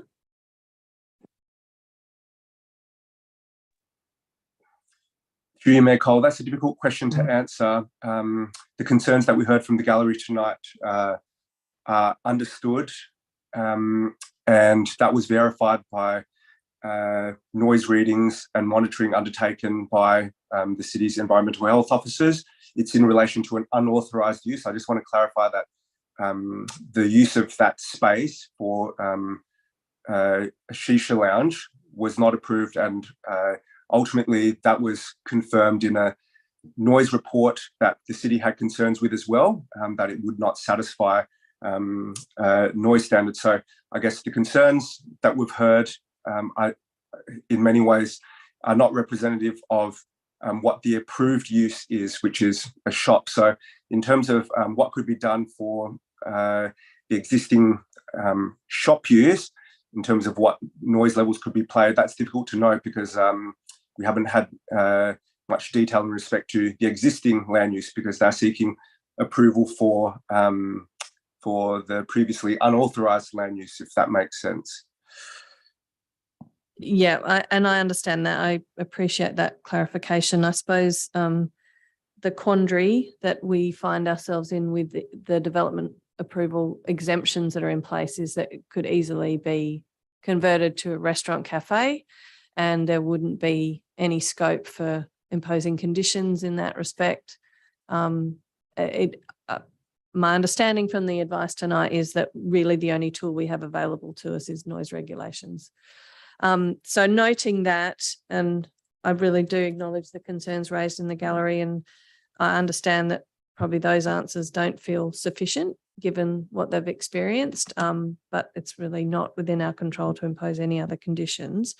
So I am supportive of the recommendation as written. Certainly would be interested in any other options that are available in the future for these types of situations. Councillors, Councillor Iapolo. Thank you, Mayor. I'm also in support of the officer's recommendation on this to effectively refuse the application, but I think it was important to address 2 points, both coming from the public gallery, the first of which was from the applicant. And it seemed to me to make the statement that that City of Vincent has changed its position on Councillor the use. Iapolo, the applicant is here on item 9.3. But it's the same. No, this is 9.4. It's really important that we know exactly which item we're dealing with. This is 9.4. The resident who lives behind spoke in relation to this item. Of the noise. Yeah, Dr. Scully. Scully spoke about this item that we're dealing with at the moment, but the deputation from the applicant was in relation to 9.3. Okay, okay, apologies. They both have shisha bar, so it's very confusing. Huh? I did want to make a comment about 9.3, but I guess I can't do that because it would have helped the applicant on something, but. That's the next item. Oh, that we we're will talking come about it to, next. yes. Oh, thank you. To address the question from Dr. Scully about the noise assessment, just a question to administration in response to that question. The point was made that there was some inaccuracy about the noise assessment that was done, if I understood it correctly. Could I just have a response from administration just to clarify that? Through you, Mayor Cole, there's a section in the officer report relating to noise. Just to clarify what happened, the applicant submitted an acoustic report that's included as attachment 4 to the officer report. That acoustic report concluded that the premises would comply with the noise regulations, subject to certain operational measures. But with this, or in the city's review of that report, there were a number of issues identified that included that it did not provide evidence that the report was completed by a registered acoustic consultant.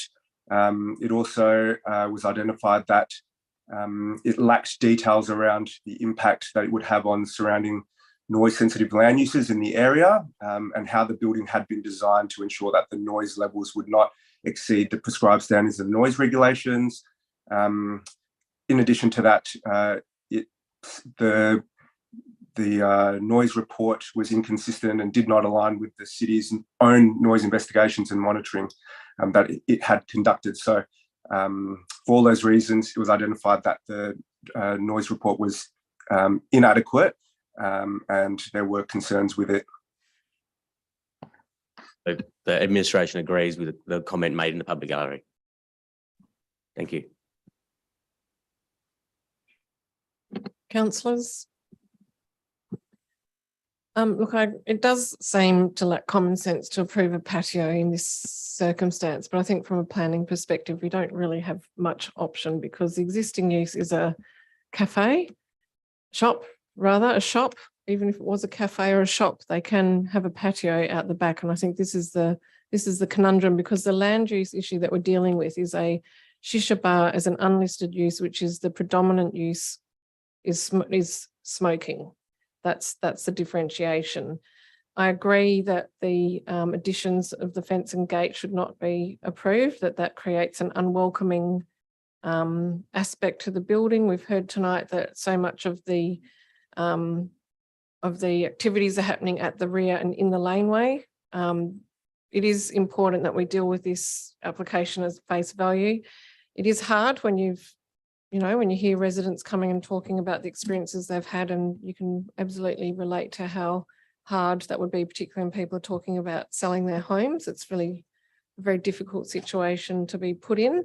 But really, in terms of the planning decision, I do support the officer recommendation, but that's on the basis of the unlisted use as a shisha lounge, whether that's conducive to the sensitive land uses, particularly in relation to the residential land uses at the rear, and the due consideration that we need to give to the city's draft local planning policy on restricted premises smoking, where we really do have an attempt now to deal with shisha bars not having an undue impact from an amenity and emissions perspective on their neighbours that are sensitive land uses, that we do want them to be sited in particular locations, and that I think there is, we have had a live example of the sorts of issues that can be experienced when we don't get that right. So I do support the officer recommendation, and I do feel for the neighbours that have been living with this for some time.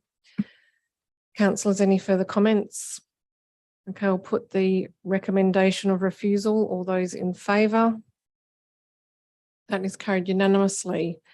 We are now moving on to item 9.3, 221 Beaufort Street, Perth, change of use from eating house to restaurant, cafe and unlisted use shisha bar, including alterations and additions.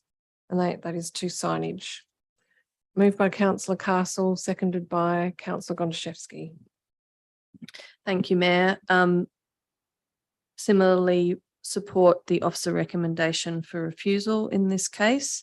I do have sympathy for the applicant, and I understand that it's very difficult to go through a protracted process for approval and to invest significant money into that business.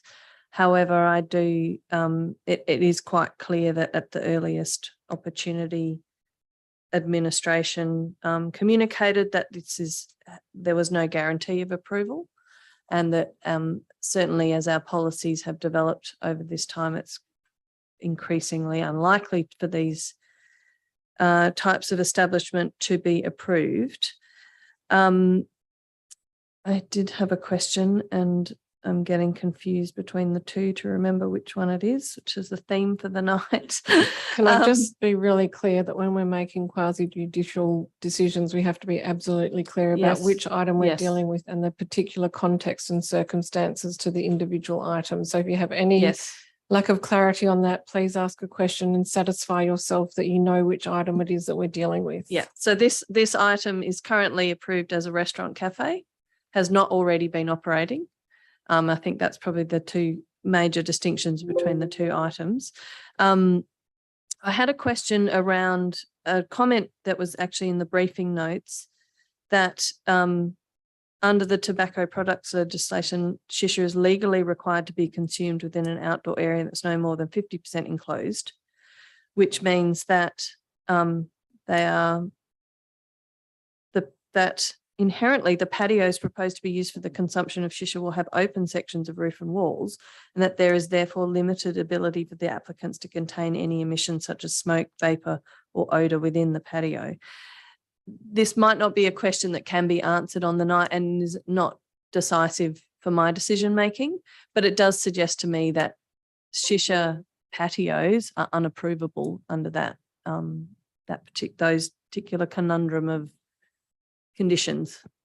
Through you, Mayor Cole, they could be approved as long as they're 50% open, but an enclosed patio like that couldn't be, just wouldn't align with the state legislation. I suppose I raise the question for future clarity for applicants in this situation, is that it is difficult to comply with both the 50% unenclosed requirement and the requirement to mitigate the impacts of smoke to the surrounding neighbours. So that's probably just an observation for the future. In regards to this particular application, while it is unfortunate that there has been a period of time that this has gone on for with investment, I still don't see any reason to approve. And I believe that consistent with our planning policies and the objectives of the zone, that I would support the officer recommendation to refuse. Councillor Gontaszewski. Thank you, Mayor Cole. Yes, like Councillor Castle, I'm supportive of the officer recommendation. I think, look, it's very clear in my mind that the applicant has tried to do the right thing. As I understand it, the applicant hails from Victoria, and there may be similar cafes there. They've come to WA and have had a business idea and decided to take the plunge, and they've worked with administration throughout the process. From the applicant's perspective, there may appear to be a little difference between a cafe and a shisha lounge. But I think from a planning perspective, it's just not the case.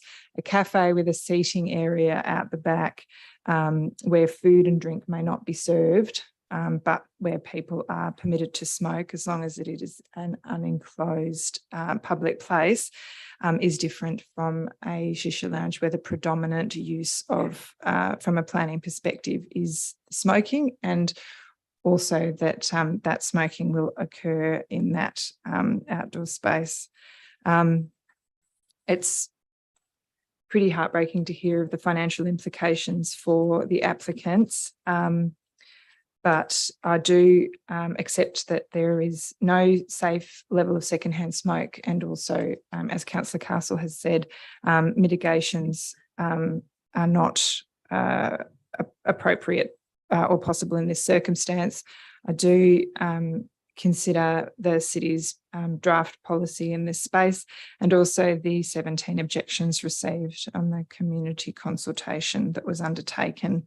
And so I think in this instance, I'm supportive of the position that we've landed on, but I guess I feel that it is quite sad that it has taken so long to get to this point, although I do understand that that has possibly been through some misunderstandings and that the challenges associated with that. I think perhaps this learnings from this would be that it may be good to be quite explicit in education and materials that might sit in any sort of public spaces that the city has, so that this sort of issue could be raised quite clearly in future.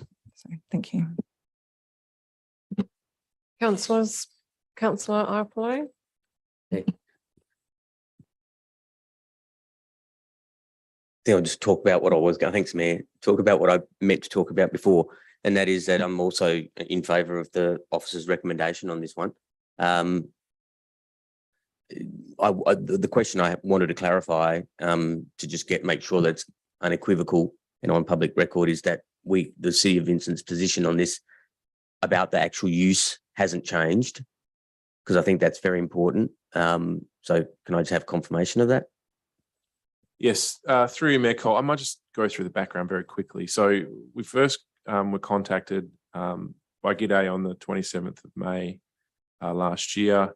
I've got the file note here from that conversation, which said that he'd like to confirm the approved use of the property because he wanted to operate it as a cafe. There's no mention of smoking at that point. So in hindsight, as Councillor Gontaszewski has said, we've certainly learnt from this, and we'll need to ask those questions of applicants in the future to confirm that there's not something else going on that they don't realise requires approval, because you don't need approval to, as the Mayor's mentioned earlier, don't need approval to have a smoking area. It's when the use, the purpose of that premises is about selling smoking products and smoking, that it becomes an unlisted use. We then sent the information around how to get a copy of those approvals. A few weeks later, again, there was no mention of smoking. A patio application came in from a patio company. The city asked the patio company what that space was going to be used for. They highlighted that it was going to be used for a cafe and a smoking area. At that point, there's no doubt that in hindsight, administration should have asked, is smoking going to be the dominant use? I think at the time, the officers obviously didn't realise that that was an issue that could create a problem. So this has been an opportunity for us to learn from that. As soon as, so that application was then approved, and the applicant then lodged their food business application, which the name of the food business highlighted that smoking was clearly part of the purpose of that business. At which point we explained that you need approval from this, and it's likely that you won't get support. And so from that point onwards, we've been very clear that it's unlikely, but clearly the applicant had got to a point where they had committed and wanted to see what the outcome was. And they've worked very hard with us to try and do everything they can to put themselves in the best position for an approval. Thank you for that. That's really clear and gives some important context to the situation. So I guess if this in fact is if the application is refused by council effectively as part of this, that could actually be in the applicant's favour, because it's not uncommon for leases to be negotiated being subject to acceptable use with local government approval. And so in this case, if that was made clear as to the use of the premises under the lease, then they would have an out, because usually that term would be a condition precedent to the lease. So I'm hoping in that situation that that's something that the applicant may look at, and they can actually get out of the lease if they need to. That's all, and not a planning consideration, but I thought it's just important to make the comment. Thank you. I'm in support of the officer's recommendation on this one. Councillors. Director, I think, can you help explain, because I think this is really where the confusion has come in. I think Councillor Gontaszewski's probably right in that G'day has come from Victoria, where perhaps there is different approach in planning, that there's been mention of smoking in the patio, but not shisha. And we're talking about primary smoking use versus ancillary, whereas if a cafe or a bar can have a smoking area, how do we differentiate in planning between the smoking being a primary use and being an ancillary use? So for example, if you're saying you can have a patio which you can smoke outside, how does that shift from primary to secondary? Like, for example, if they became the Marihana Cafe, what level of smoking is permitted as part of a cafe? Yes, through you, Mayor Cole, it's a very good question, and it's actually quite a difficult question to answer because it's determined on a case-by-case basis, and it's really about whether the argument can be made, you know, and successfully defended that the primary purpose of this use is the sale and consumption or consumption of tobacco products or smoking.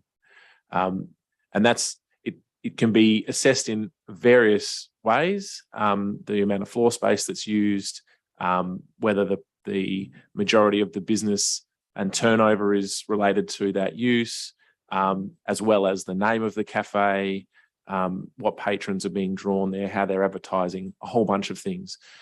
So it's something that if we were to,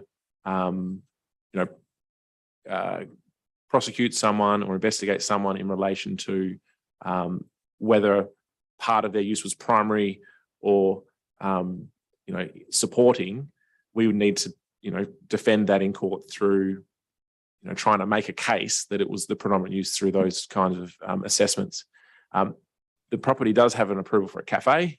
It could operate as a cafe now. We've had those discussions with the applicant, and they have been clear that the primary purpose is a shisha bar.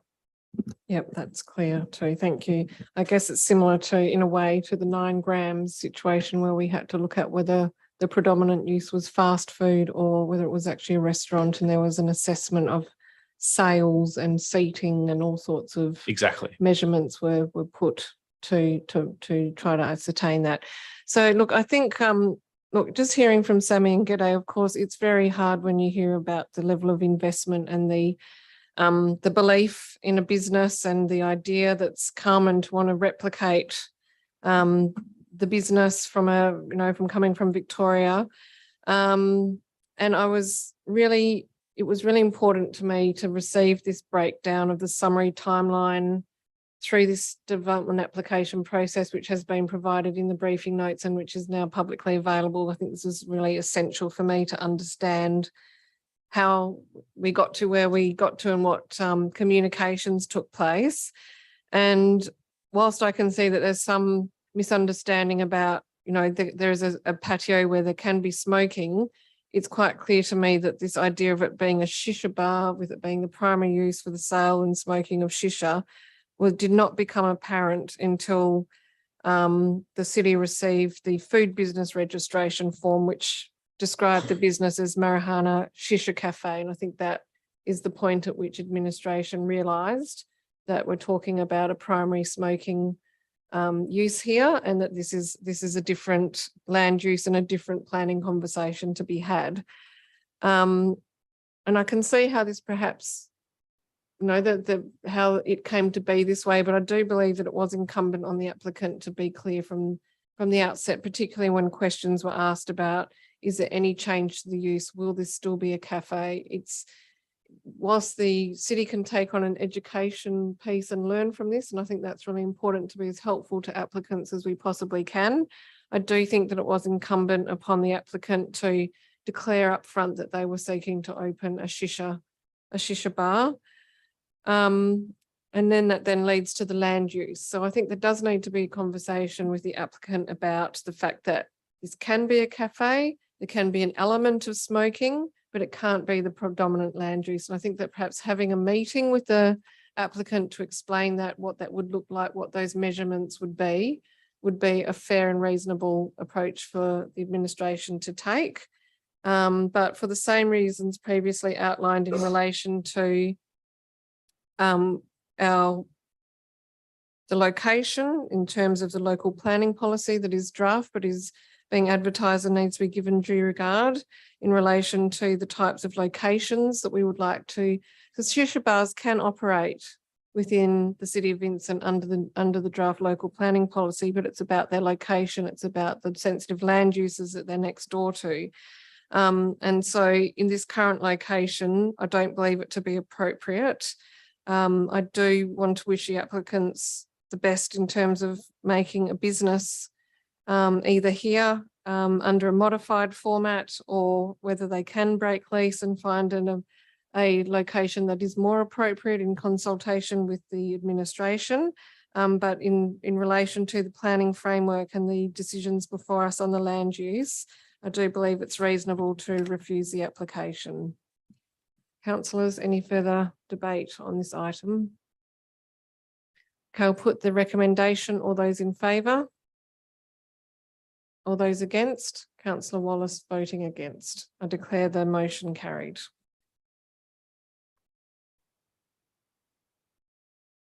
Takes us to item 9.5, Robertson Park Development Plan. Can I please have a mover and seconder for this item?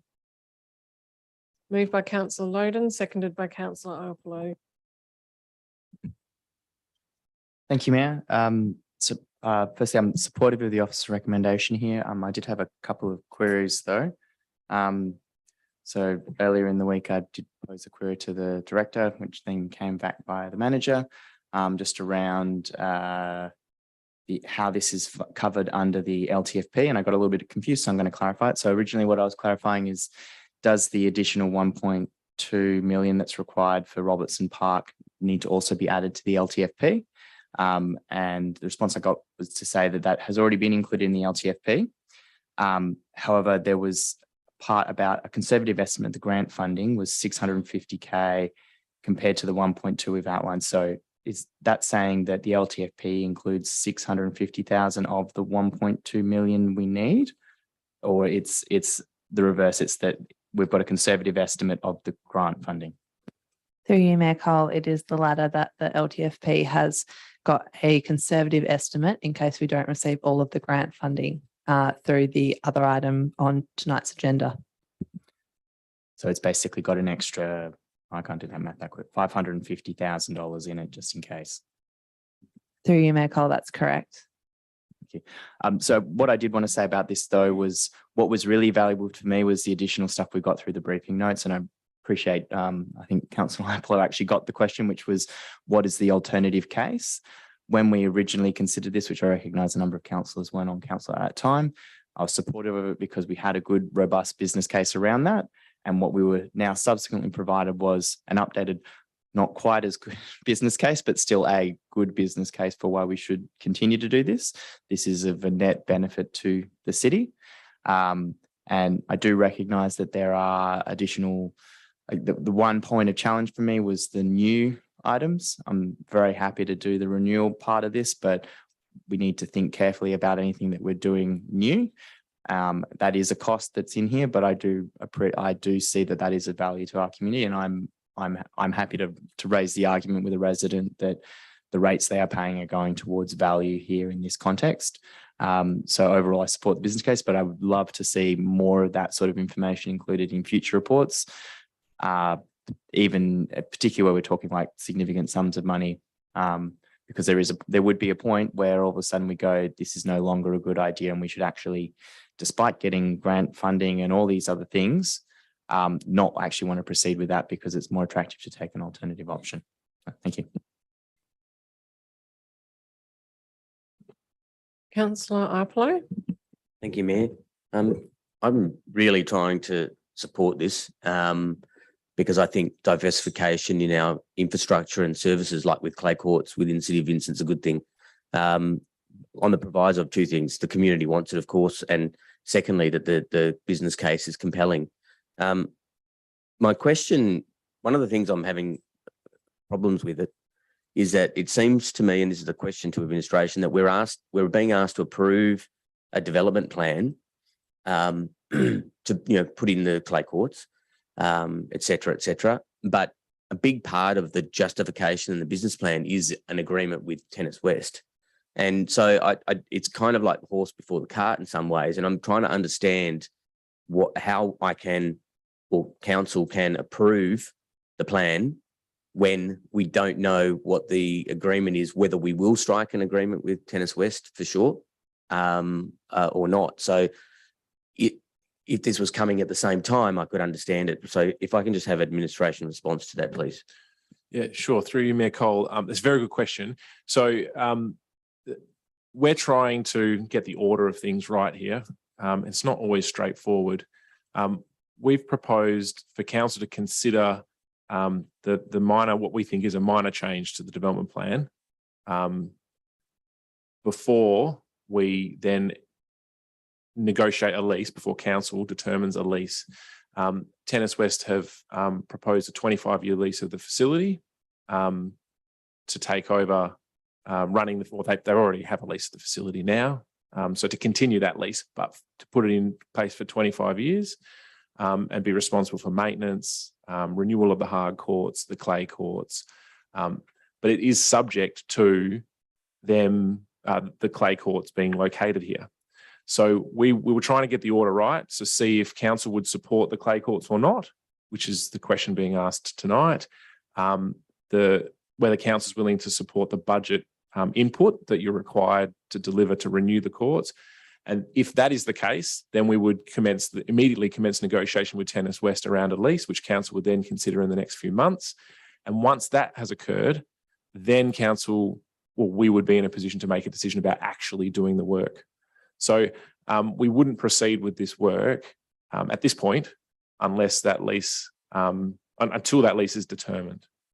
And that goes to my second question, like, if the recommendation was approved, the Robertson Park Development Plan, subject to an acceptable commercial agreement to be signed with Tennis West, that makes sense to me, but this doesn't say that. So if council were to vote in favour of the recommendation as it's currently written, are we, council, committing to the spend, even because it reads to me that we would be committing to the plan and therefore the spend without an acceptable agreement to be signed with Tennis West? Yes, through you, Mayor Cole, council wouldn't be committing to the spend. You'd be included on the 4-year capital works program, so you could see what it looks like cost-wise over the 4 years, and you would be committing to considering it, but it would need to be included in council's adopted budget. At the moment, there is an amount included in the council's adopted budget, which is for the multi-sports courts, where we've got $100,000 grant funding from the state government for that. But there's no other commitment made by council to actually do the work in its budget. So at the same time, you'd be adopting a development plan change. So you'd be making a commitment in that sense. It'd be in the 4-year capital works program, so you would have seen the financials and you'd be endorsing it, but you wouldn't be making a commitment to actually do the work until it was budgeted. So you'd have the option of changing tact at any time up until the budget was adopted. Yeah, I guess my concern, and I'm really interested to hear what other councillors say on this in the debate, but my concern would be that even if we're endorsing effectively a plan and that there is still another step for the expenditure to be actually requested and approved, that sometimes when you set along a path, there is a psychological commitment to actually going forward and doing it. And I guess that is just in the back of my mind. So I'm interested on the debate on that point.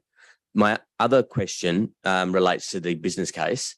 I'm sorry I missed the council workshop where I think this was discussed. So apologies if I ask a question that may have been answered in that forum.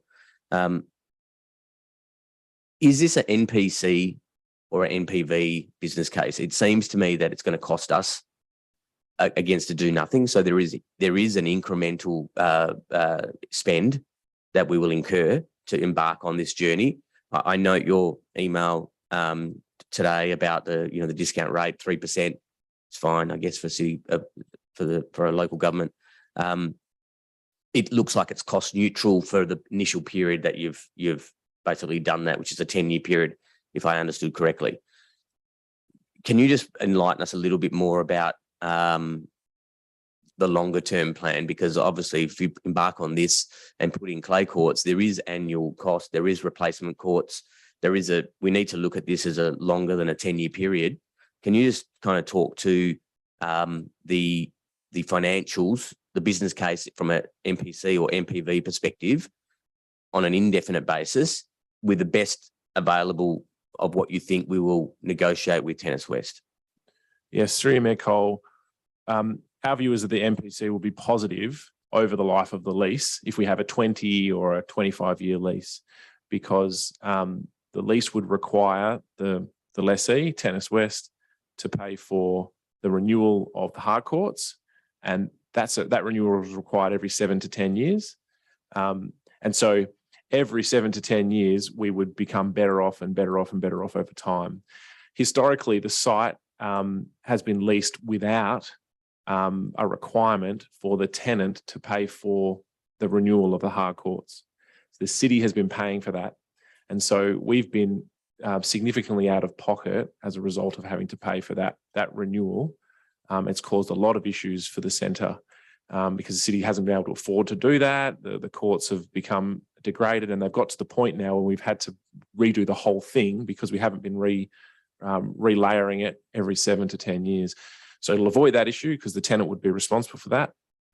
We're also negotiating, and this is something council will need to determine, how much Tennis West pays into a sinking fund for renewal of other assets on that site.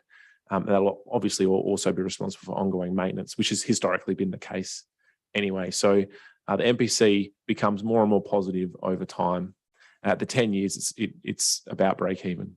I just want to clarify, when you say NPC positive, I think you're saying NPV positive, because NPC means it's going to cost us. Yes, correct. Yeah, so beyond the NPC, yes, it becomes positive for us. NPV positive, yeah. Okay, so initially the maximum outlay is roughly, from what I could gather from the notes, is about 1.3 million in terms of increment on a do nothing scenario. We're going to be forking out an additional, you can correct me if I'm wrong, but my understanding is roughly 1.3 million incremental to a do nothing situation. But that after that point, we get to a point where the cash flows become positive and the NPC will come into NPV positive at a 3% discount rate. That's correct. This is all about us getting to a point where we have a facility that we can lease out on a long-term basis that renews itself, just like we have at Dorrien Gardens or at, in particular, HBF Park. Yes. So in short, yes. I only had one other question, but it does pertain to something that's in the confidential attachments. So is that something that we need to talk about later, or am I okay to ask it?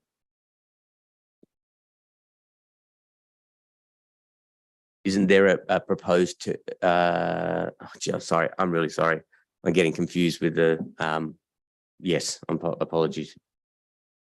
Through Mayor Cole, just to address the first point about what level of commitment we've made to Tennis West. So Robinson Park was selected out of 4 possible sites for Tennis West to fund the clay courts. At this stage, I've signed a letter of intent, very short letter of intent with Tennis West, which they produced, saying that we're their preferred site and have agreed to enter into good faith negotiations about how this will work. And this report to council is the first step in progressing those discussions. And obviously in that, David, just one final question. In the negotiation, it's going to be pretty important as to the renewal.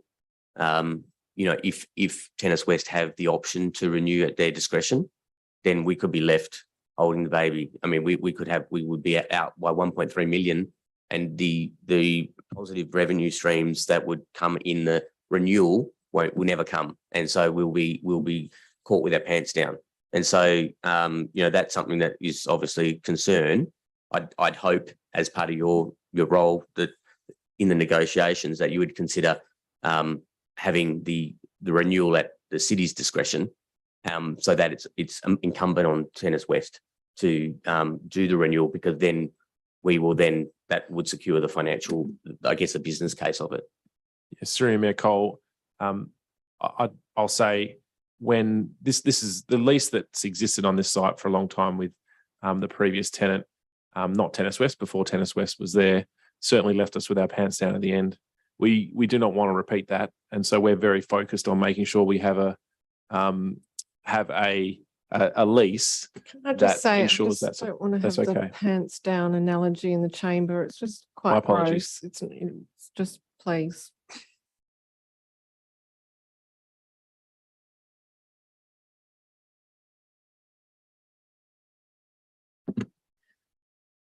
Sorry, had you finished? Absolutely. Okay, thank you.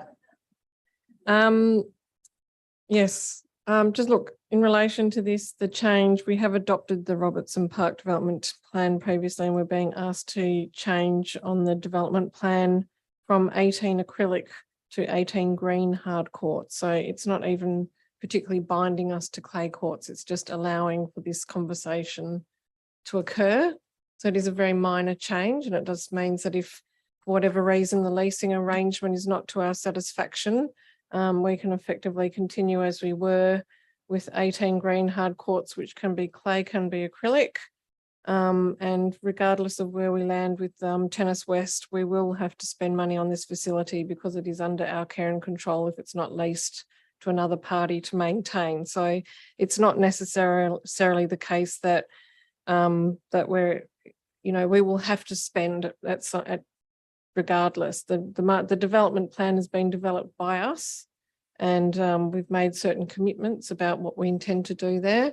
And without third parties coming in and offering to help meet those costs, we will be on our own. So I see this as a very positive thing that we've got Tennis West prepared to provide courts that we otherwise would have to redevelop and maintain ourselves. And tonight we're not making the decision about the business case, but we can scrutinise that when it comes to the leasing arrangement. So for tonight, it's a making that small change to the development plan and noting the revised project budget, which would be reflected in the 4-year capital works program. And again, that's not an outright budget decision this evening, because this is not a absolute majority decision required this evening on that. Councillors, any further debate on this? Councillor Alexander. Thanks, Mayor. Just a couple of comments. At the briefing, there was a comment that there was 18 people who, out of the 255, who suggested they might want some clay courts.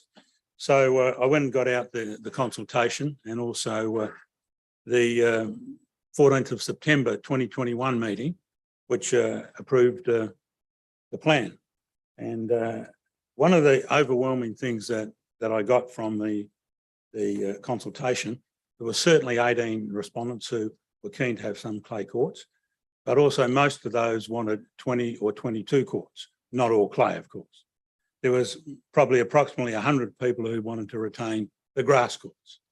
And that's no surprise, and there's a commentary made in the 14th of September 2021 comment about that. But one of the things that, and maybe I could just read out the appropriate paragraph of the 2021 report.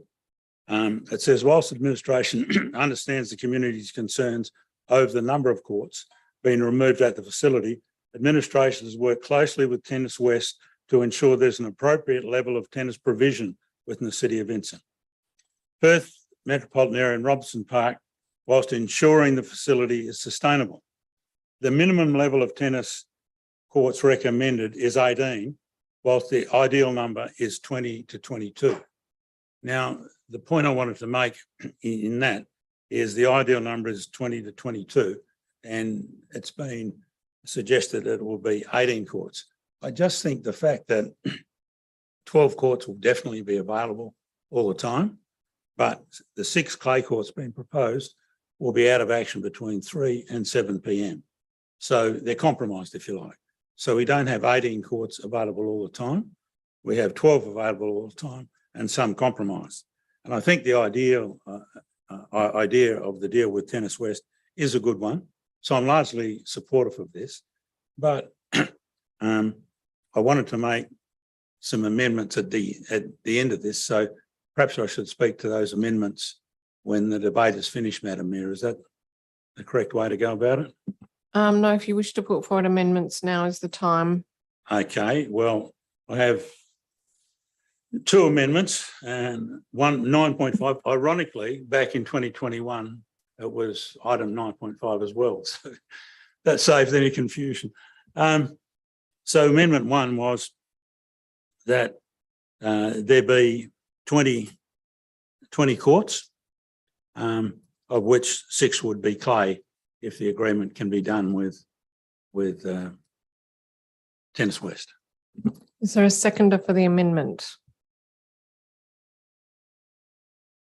There's no seconder, so the amendment lapses. You'll second it? Go ahead. Okay, so I just think that on reading the consultation, and I've actually copied out about 20 or 30 comments here. I won't read them all out though, but they were overwhelmingly talking about 20, 22 or 24 courts. And some are requiring that to run a proper tournament, etc. So that's there. Also, I noted with the recent report we got that it talks about the consultation and advertising, and we talked to 255 people and 245 survey participants and 10 email submissions, etc. But at the bottom of that, it makes the point that key stakeholders have been notified of the revised development plan. I take that to mean that the majority of people who were consulted haven't been advised of the revised plan to have 12 plus 6 clay courts that are not available all the time. So I think that's a very good reason for having 2 extra, well, not 2 extra, 2 extra to what was agreed to back in September 21. That's all I'm saying on regard to that amendment.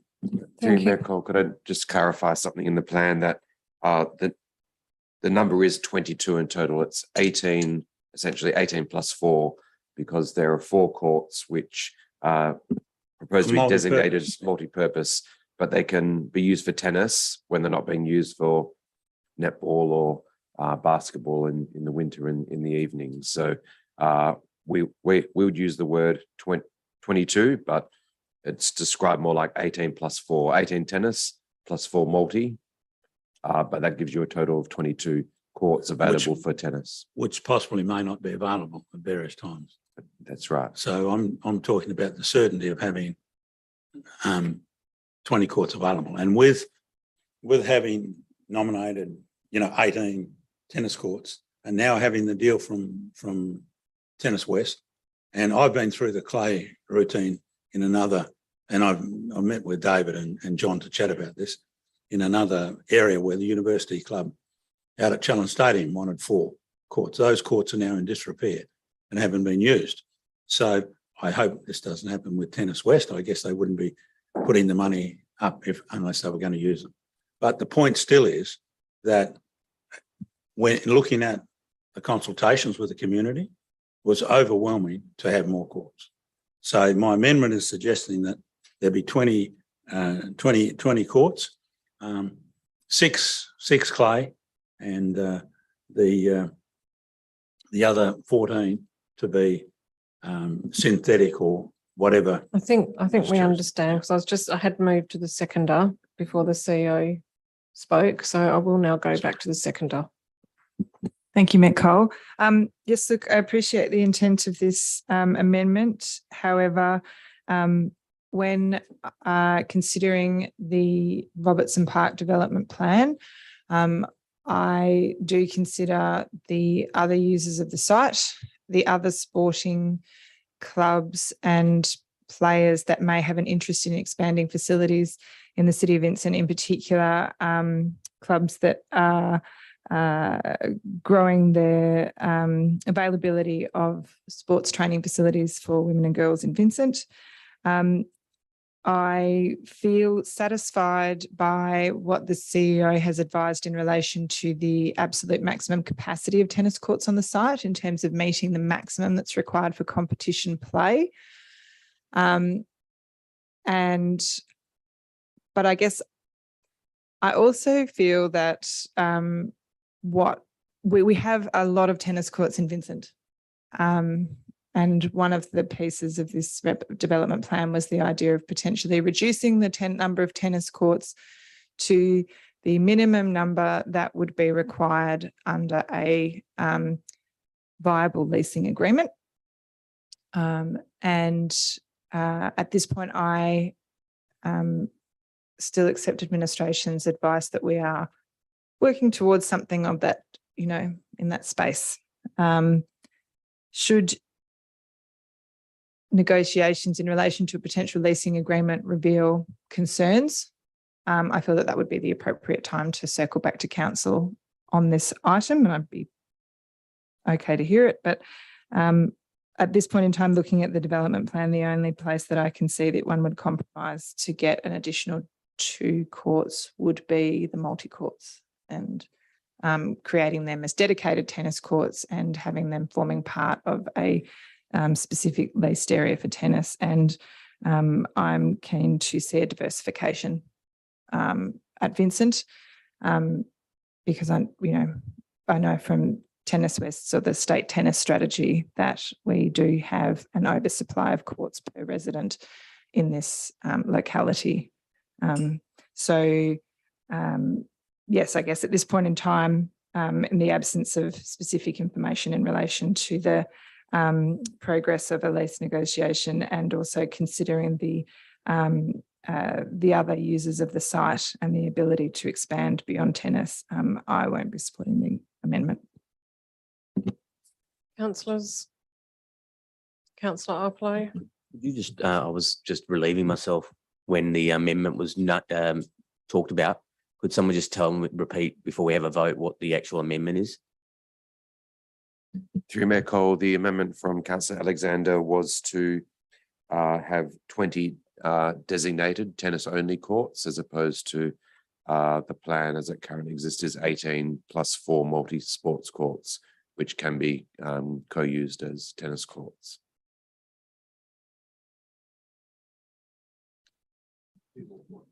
Two more tennis-only courts.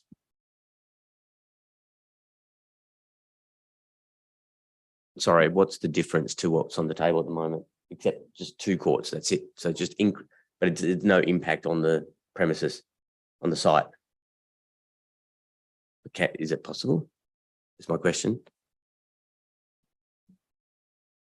You'd have to take back some of the public open space that's been created through Randall Street, where the grass courts are at the moment. That was quite a critical part of the master plan. Okay. Just another question then to administration. Would an additional 2 courts likely to improve the financial MPV or have higher maintenance costs and therefore be more onerous to the city? Through Mayor Cole, it would depend if they were being added as 2 additional courts, or if there was a conversion of the multi-sports courts to tennis only. I think if they were converted to tennis only, there wouldn't be additional NPC to the city, but the MPV over time would be different depending on the negotiations in association with the lease. If there was 2 extra courts being constructed somewhere else, that would obviously add value, cost to the city. Okay. But if I understand the motion, then Councillor Alexander is saying it's all subject to what Tennis West wants, and therefore it seems to me that he's suggesting in that motion that it's only if that's what they want as part of the deal that he's proposing that. No, it's as it's written, which is to increase the Robertson Park master plan to 20 tennis courts. It says if an agreement, can I have it again? It said if an agreement can be reached with Tennis West for the additional 2 courts, or just an agreement. Can you bring the text back up, please, Wendy?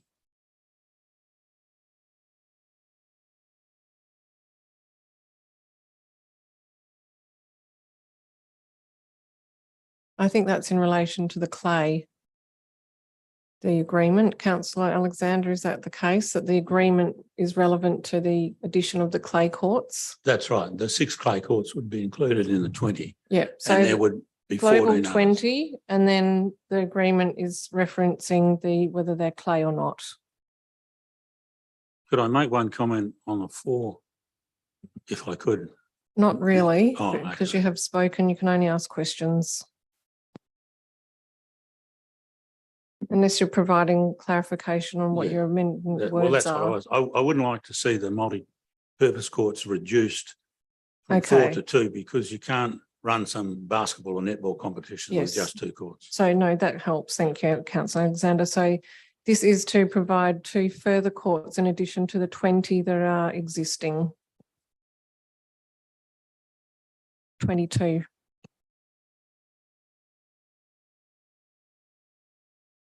Bringing it to 24. Councillor Castle. Thank you, Mayor. I'm not supportive of the amendment. I think we've already had this discussion around the balance between the number of courts and the other amenity that can be provided in this space through that consultation. And while there are always going to be differing views, there are a number of different users of this space. And the decision that was made when the development plan was first adopted was that 22 courts, of which 18 are tennis only, was the right balance with the provision of tennis infrastructure and public open space provisions for potential other uses such as community gardens and for dog walkers in the area and other general users of the space. So I don't think anything's changed materially in that, and not to the extent that we would sacrifice open space for the purpose of providing 2 more courts. I'm happy to hear that there was not a proposal to convert the multi-use courts because I think that's quite an essential part of this plan in that it allows for differing uses of that space. So I wouldn't be supporting adding 2 more courts in the area, as I think we've already made that decision. Councillors, probably the only other thing I would add is that at the outset of the process, when we were embarking on the development plan, we did talk about what our strategic objectives would be in relation to the development plan. And one of the strategic objectives was to rationalise the tennis courts, and that came from our public open space strategy, which recognised that we had an abundance of tennis courts across the city of Vincent, and there was a need to reduce tennis courts, to not just reduce the cost to the city, but also to provide for other growing sports within our community. In this particular case, the multi-courts are particularly valuable to the netball team, the North Perth Dynamites, which had emerged in the interim and had no local training places. So again, if we did introduce those 2 courts, we'd be going back into the Randall Street public open space. We'd be requiring additional cost to the city in building and maintaining those courts. And I think ultimately there is abundance of tennis courts in the city of Vincent, probably more so than any other hard court sport in Vincent. We have 4 tennis clubs. So that's why. Any further debate on this amendment? Okay, I'll put the amendment. All those in favour? All those against?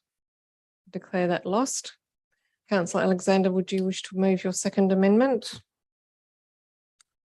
I will. Thank you, Madam Mayor.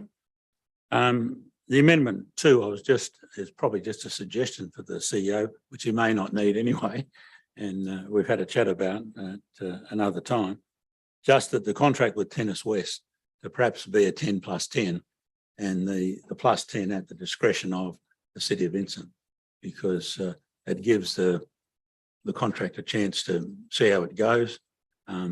Whether you can land that 10+10 or not would be a matter of being in negotiation. So Councillor Alexander, you're speaking to it before it's been moved, but and seconded. But can I just, before you embark on that, I just do need to get some governance advice, because we're not dealing with the leasing arrangement this evening. So I'm not sure that we can have an amendment on the term of lease that's not presented yet to council. Well, I'm happy not to.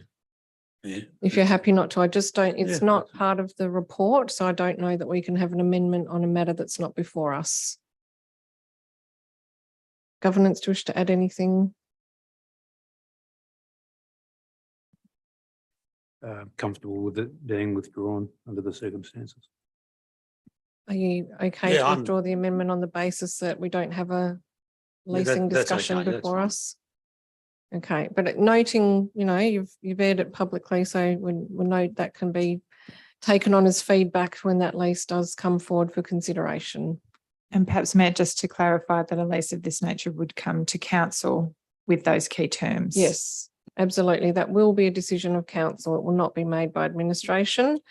So we don't need to provide that advice to the CEO fundamentally because we will be making the decision in this chamber. But it is good guidance. Is there any further debate on this motion? Okay, I'll put the motion, or do you wish to say something? Just clarify, so we're not on the amendment, we're now on the substantive? 'Cause The we don't- yeah, amendment 'cause it has wasn't been amended. Thank you. withdrawn, Just so we're clarifying. back to the substantive motion. Is there any further debate? Okay, I'll put the substantive motion. All those in favour? All those against?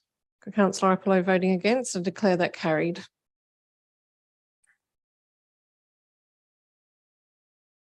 Infrastructure and environment, another quiet night.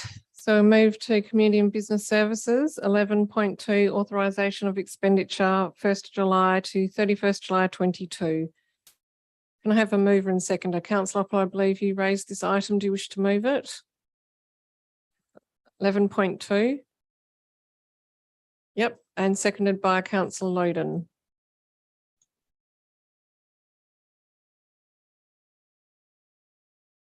Thank you, Mayor. Just only just one question, which I missed during the briefing session. One of the considerable expenditure items is the insurance renewal, which is 497,000. Can I just have a comment from administration as to how that compares to the previous year? Because it came up in audit committee just about risk, and I'd just like to know if there's been a substantial increase or not. Yes, through you, Mayor Cole. There was about a 10 to 12% increase in premiums in FY23 compared to FY22, consistent with what we've experienced in the insurance market. So that cost you've seen there is a sort of a 6-monthly cost. So that would double again 6 months from now as well. And thank you, Reece. Just a follow-up, is there any particular policy under the umbrella insurance that is driving that cost? Through you, Mayor Cole, it was generally across the board. There has been an increase in sort of cyber incidents across the industry in the last 12 months, and that's been bumped up a bit, but generally the increases were across the board.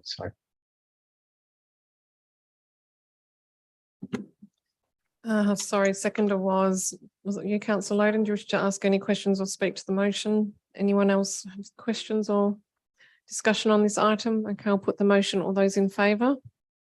Declare that carried unanimously.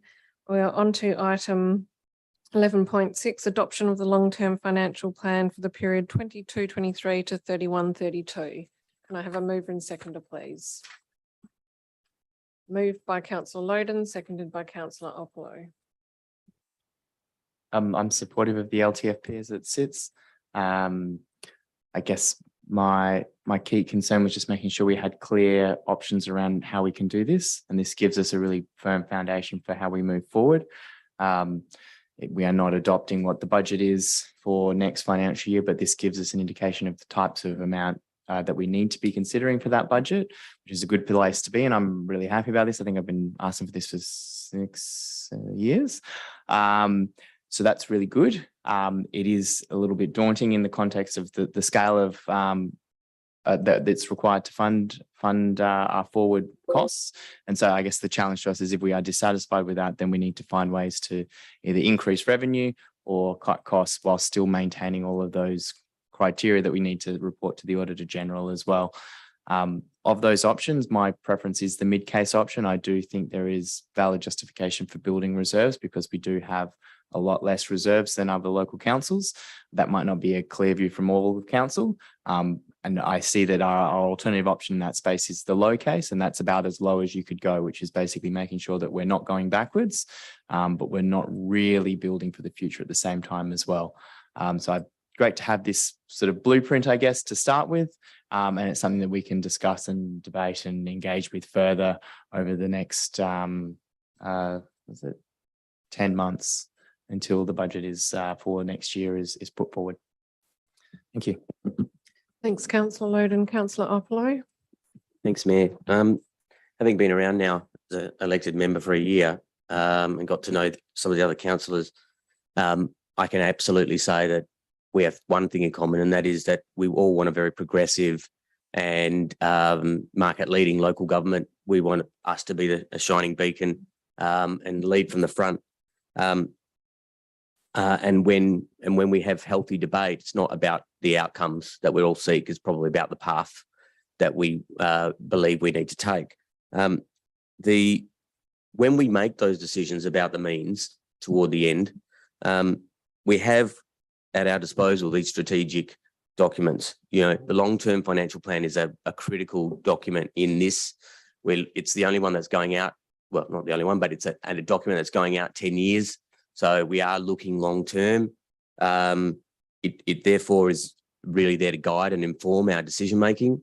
I think that is a really important point to note.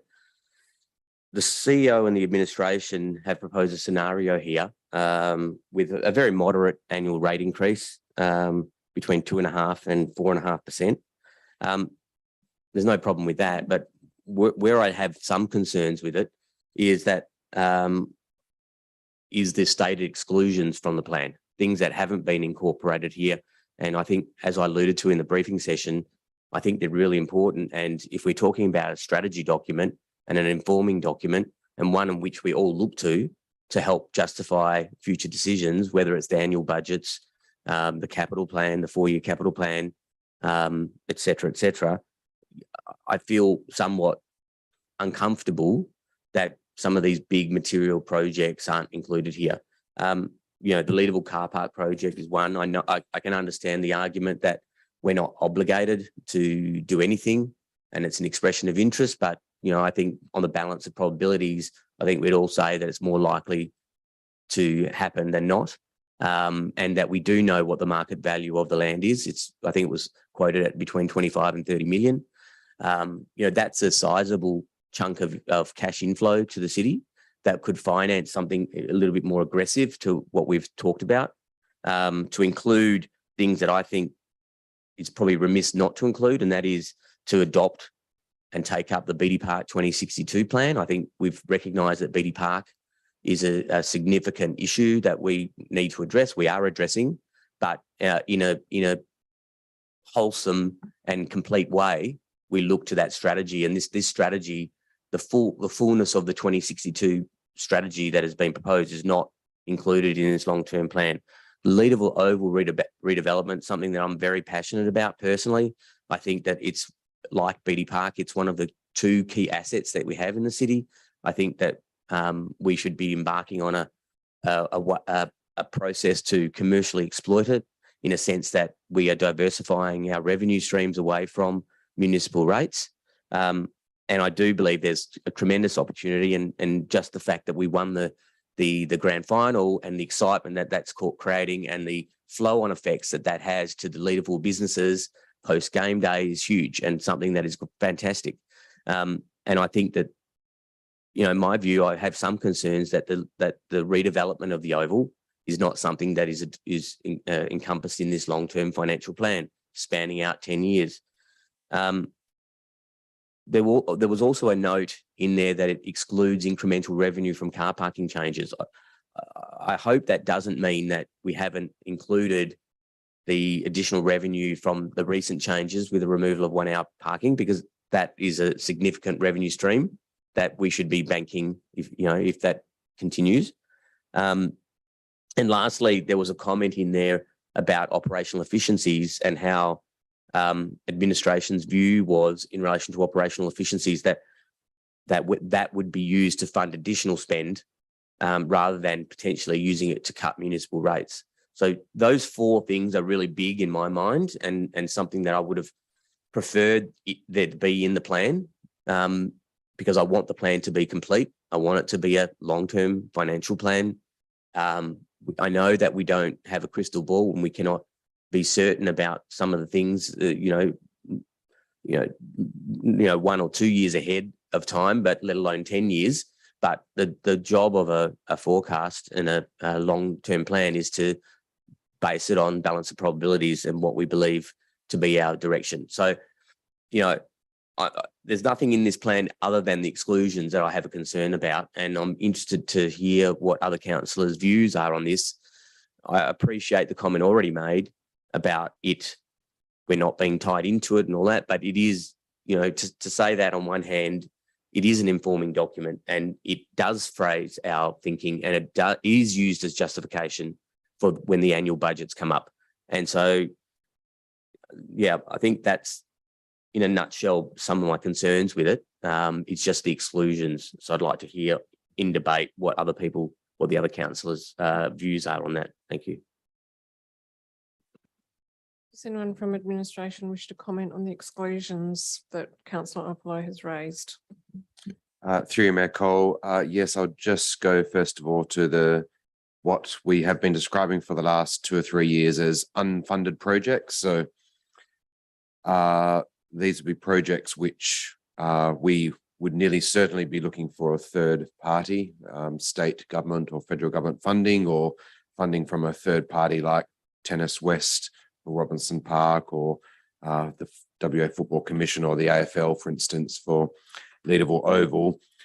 We're not advanced enough, and when we don't have our own sources of revenue or reserves to implement them off our own ratepayer base, that we've kept them purposefully in this list of unfunded projects, and that list forms the top 10 priorities in our advocacy agenda for seeking external funding, particularly where we think that those assets or projects have an importance, sub-regional or regional, over and above our local government or our residential ratepayer base. And that's certainly the case for Beatty Park and Leederville Oval. A clarification just on car parking. We are assuming inflationary increase, CPI increases to car parking. The comment on that wasn't an exclusion from a CPI increase. It's if we came up with an entirely different model or change the model, which we haven't put to council yet, and we don't have a plan on doing that, that could essentially generate additional revenue in the future, but we don't know what that proposal could be. But we've talked through the Accessible Cities strategy about a more dynamic parking model, as well as better use of technology, and that will hopefully make our car parking business more efficient. But revenue generation is not the sole point of our car parking revenues. It's really about managing the demand and supply for the limited amount of car parking that we do have. In a similar way to the unfunded projects, we are always, and all the teams are on a constant mandate to improve their service delivery, deliver it cheaper and more effectively, or at a better quality for the same amount of resources. A trick with one of these documents is not to commit to something which might require community consultation, or certainly a future decision by council. We couldn't bake in a revenue outcome from something which we need to go through a case-by-case considered process with our stakeholders, customers, residents, ratepayers, or a future council decision if we were going to make a major change. So we could come up with some good ideas which could have a financial benefit, but it would be premature in our community engagement and our project management to essentially say what the financial impact of those would be without going through a considered process. So we'll do that and bring those operational service efficiencies through to council as part of the annual budget process, starting early next year. Councillor Opolo, I think you said 4 things. There were just 3: the projects, the car parking, and so yeah, those projects will run under their own steam. This essentially highlights what we consider to be the known unknowns of what those major projects could. There's indicative funding there, but they wouldn't be sole funded by the City of Vincent. Thank you, CEO. Councillor Gontaszewski. Thank you, Mayor Cole. I too have been on a long-term financial planning journey with Councillor Loden. And I also understand where Councillor Arpolo is coming from, in that we have adopted long-term financial plans over the years that I've been here that have always had assumptions and exclusions. That's no different today. I think one of the key exclusions previously was investment in our existing assets to a standard that would allow those assets to be, maintained. We still have work to do on that, in the sense that, we might be meeting our ratios, but we actually still have that piece of work to do around the actual standard of work, and quantum of work that needs to be done on our assets. So this is an evolving space. However, yes, a long-term financial plan is a key informing document for our as part of the integrated planning and reporting framework. Yes, it has a 10-year lifespan, but it is an iterative and rolling document that should be reviewed every year. We didn't do it last year, didn't get one. So I think that that's part of the issue, is that this is something I believe that should be used and reviewed every year. And so over the course of this year, if new things come to light, and some of those, we get some more certainty around some of those big ticket items, I think that they need to go into the next one. And so we may see in 12 months' time, potentially quite a different long-term financial plan than what we are potentially adopting tonight. If things go a bit slower, it might be about the same. But I guess in terms of the concerns that you've raised, Councillor Arpolo, yes, I completely understand them. I feel that if we review our long-term financial plan regularly and on an annual basis, and we use our corporate business plan and our long-term financial plan, effectively our long-term planning, to drive and baseline the preparation of our annual budget, we commit to funds in the annual budget, that we will see as some of these big projects get legs, we will see those being able to be incorporated. I think that we don't necessarily have to have an exact dollar figure to put into our long-term financial planning. I don't think that's the case. So do accept what Councillor Arpolo is saying, that if we're at a point to forecast to where we're satisfied with, we should be able to put them in, particularly if things are in the out years. There's different levels of detail that are required each year. That said, I'm satisfied with the journey that we've been on. I'm pleased to see that we have a long-term financial plan that at least goes towards addressing our asset management obligations as we know them currently. But I think that this is a space that in the next 12 months, and certainly in the next 2 years, the City of Vincent will have a lot more certainty on some of those bigger items. On the reserves, I'm pleased to be building reserves. We potentially have some, significant sources of revenue that aren't included, but equally we potentially have some significant expenditure that's not included as well. So I think if the City of Vincent has to go it alone on certain of our larger assets, then I don't want to. I think that that's something that we need to consider, how we potentially incorporate that in going forwards. But yes, I'm satisfied with the level of uncertainty at the moment, particularly knowing that come early next year, we'll start this dance again. Thank you, Councillor Gontaszewski. Councillor Castle. Thank you, Mayor. Look, I agree with Councillor Gontaszewski. I think there's always going to be some level of uncertainty, and the real question is, at what point does it reach enough certainty to make it into the long-term financial plan? As much as we would like to be able to predict everything that's coming our way, we just don't have that information. And I think that there's a real risk of presupposing council decisions and presupposing the outcomes of community consultation, as the CEO raised, and that it's important that we're clear in reflecting our planning as based on the current position, rather than what the 9 members of council might think might happen in the future. And we're not quite at that point yet. Absolutely agree that because it is an iterative process, that we should be able to be refining that each year. And I would hope that in next year's long-term financial plan, some of those uncertainties are resolved, probably to be replaced with future uncertainties that the unknown unknowns that we haven't added yet. And that will always be the case with these sorts of long-term planning documents. I think this is a huge step forward in terms of the robustness of the document, and it's really great to see that. Thank Virginia and Reese for all their hard work. This is, along with the Waffle Grand Final, a fitting parting gift from you. And so that's it's very exciting to see. I also would like to make the point that I see this as a opportunity for the city to communicate with our community in a more fulsome way, because we often find ourselves in a position in our annual budget process where there's sticker shock for the community, and because we haven't backed that up with what our long-term financial plan is projecting. So if we can communicate this sort of forward planning to the community, I feel we would have a better reception and a better level of understanding amongst the community about why rate setting in one particular year might be at a certain level and lower or higher the next. So I'm excited to see how this progresses and support the officer recommendation.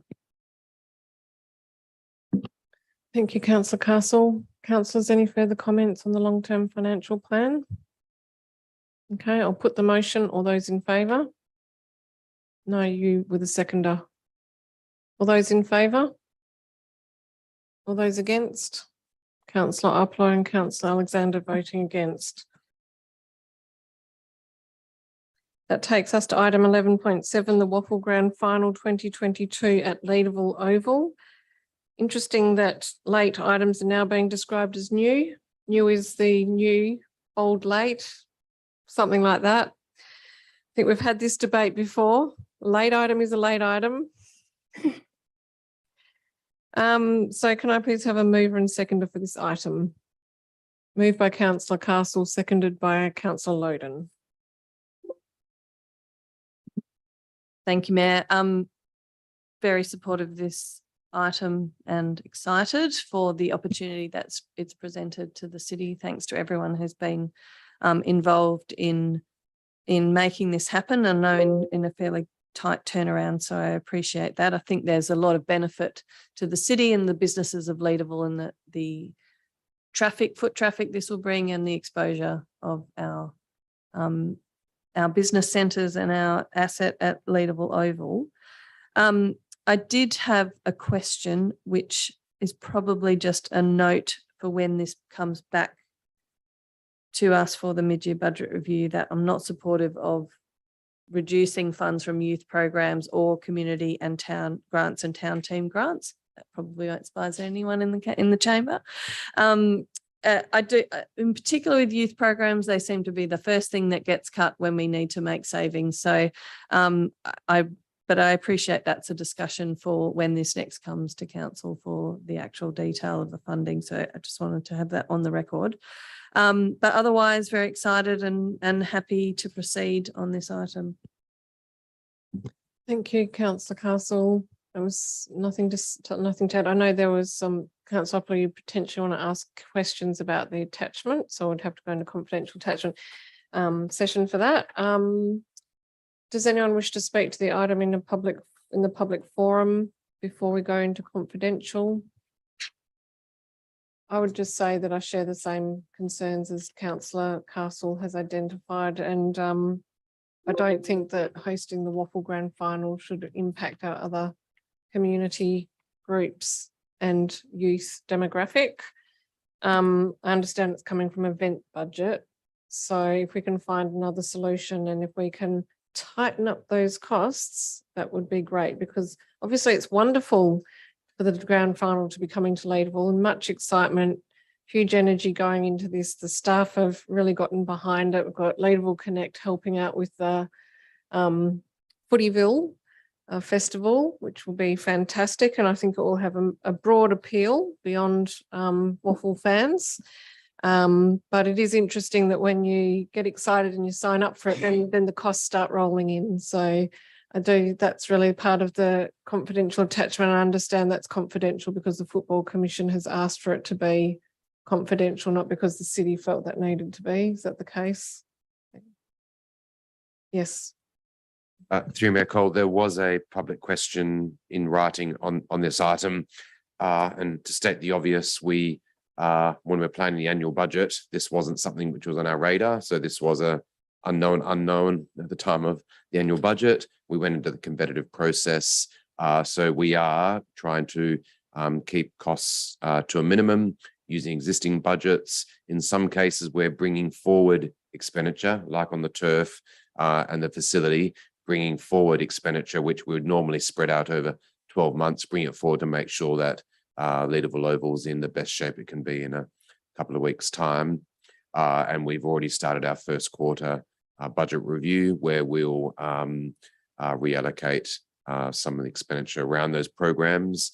And we will be meeting with the Football Commission again tomorrow to try to make sure we're containing costs wherever possible and to the maximum extent. The Football Commission is the host and we're partnering with them.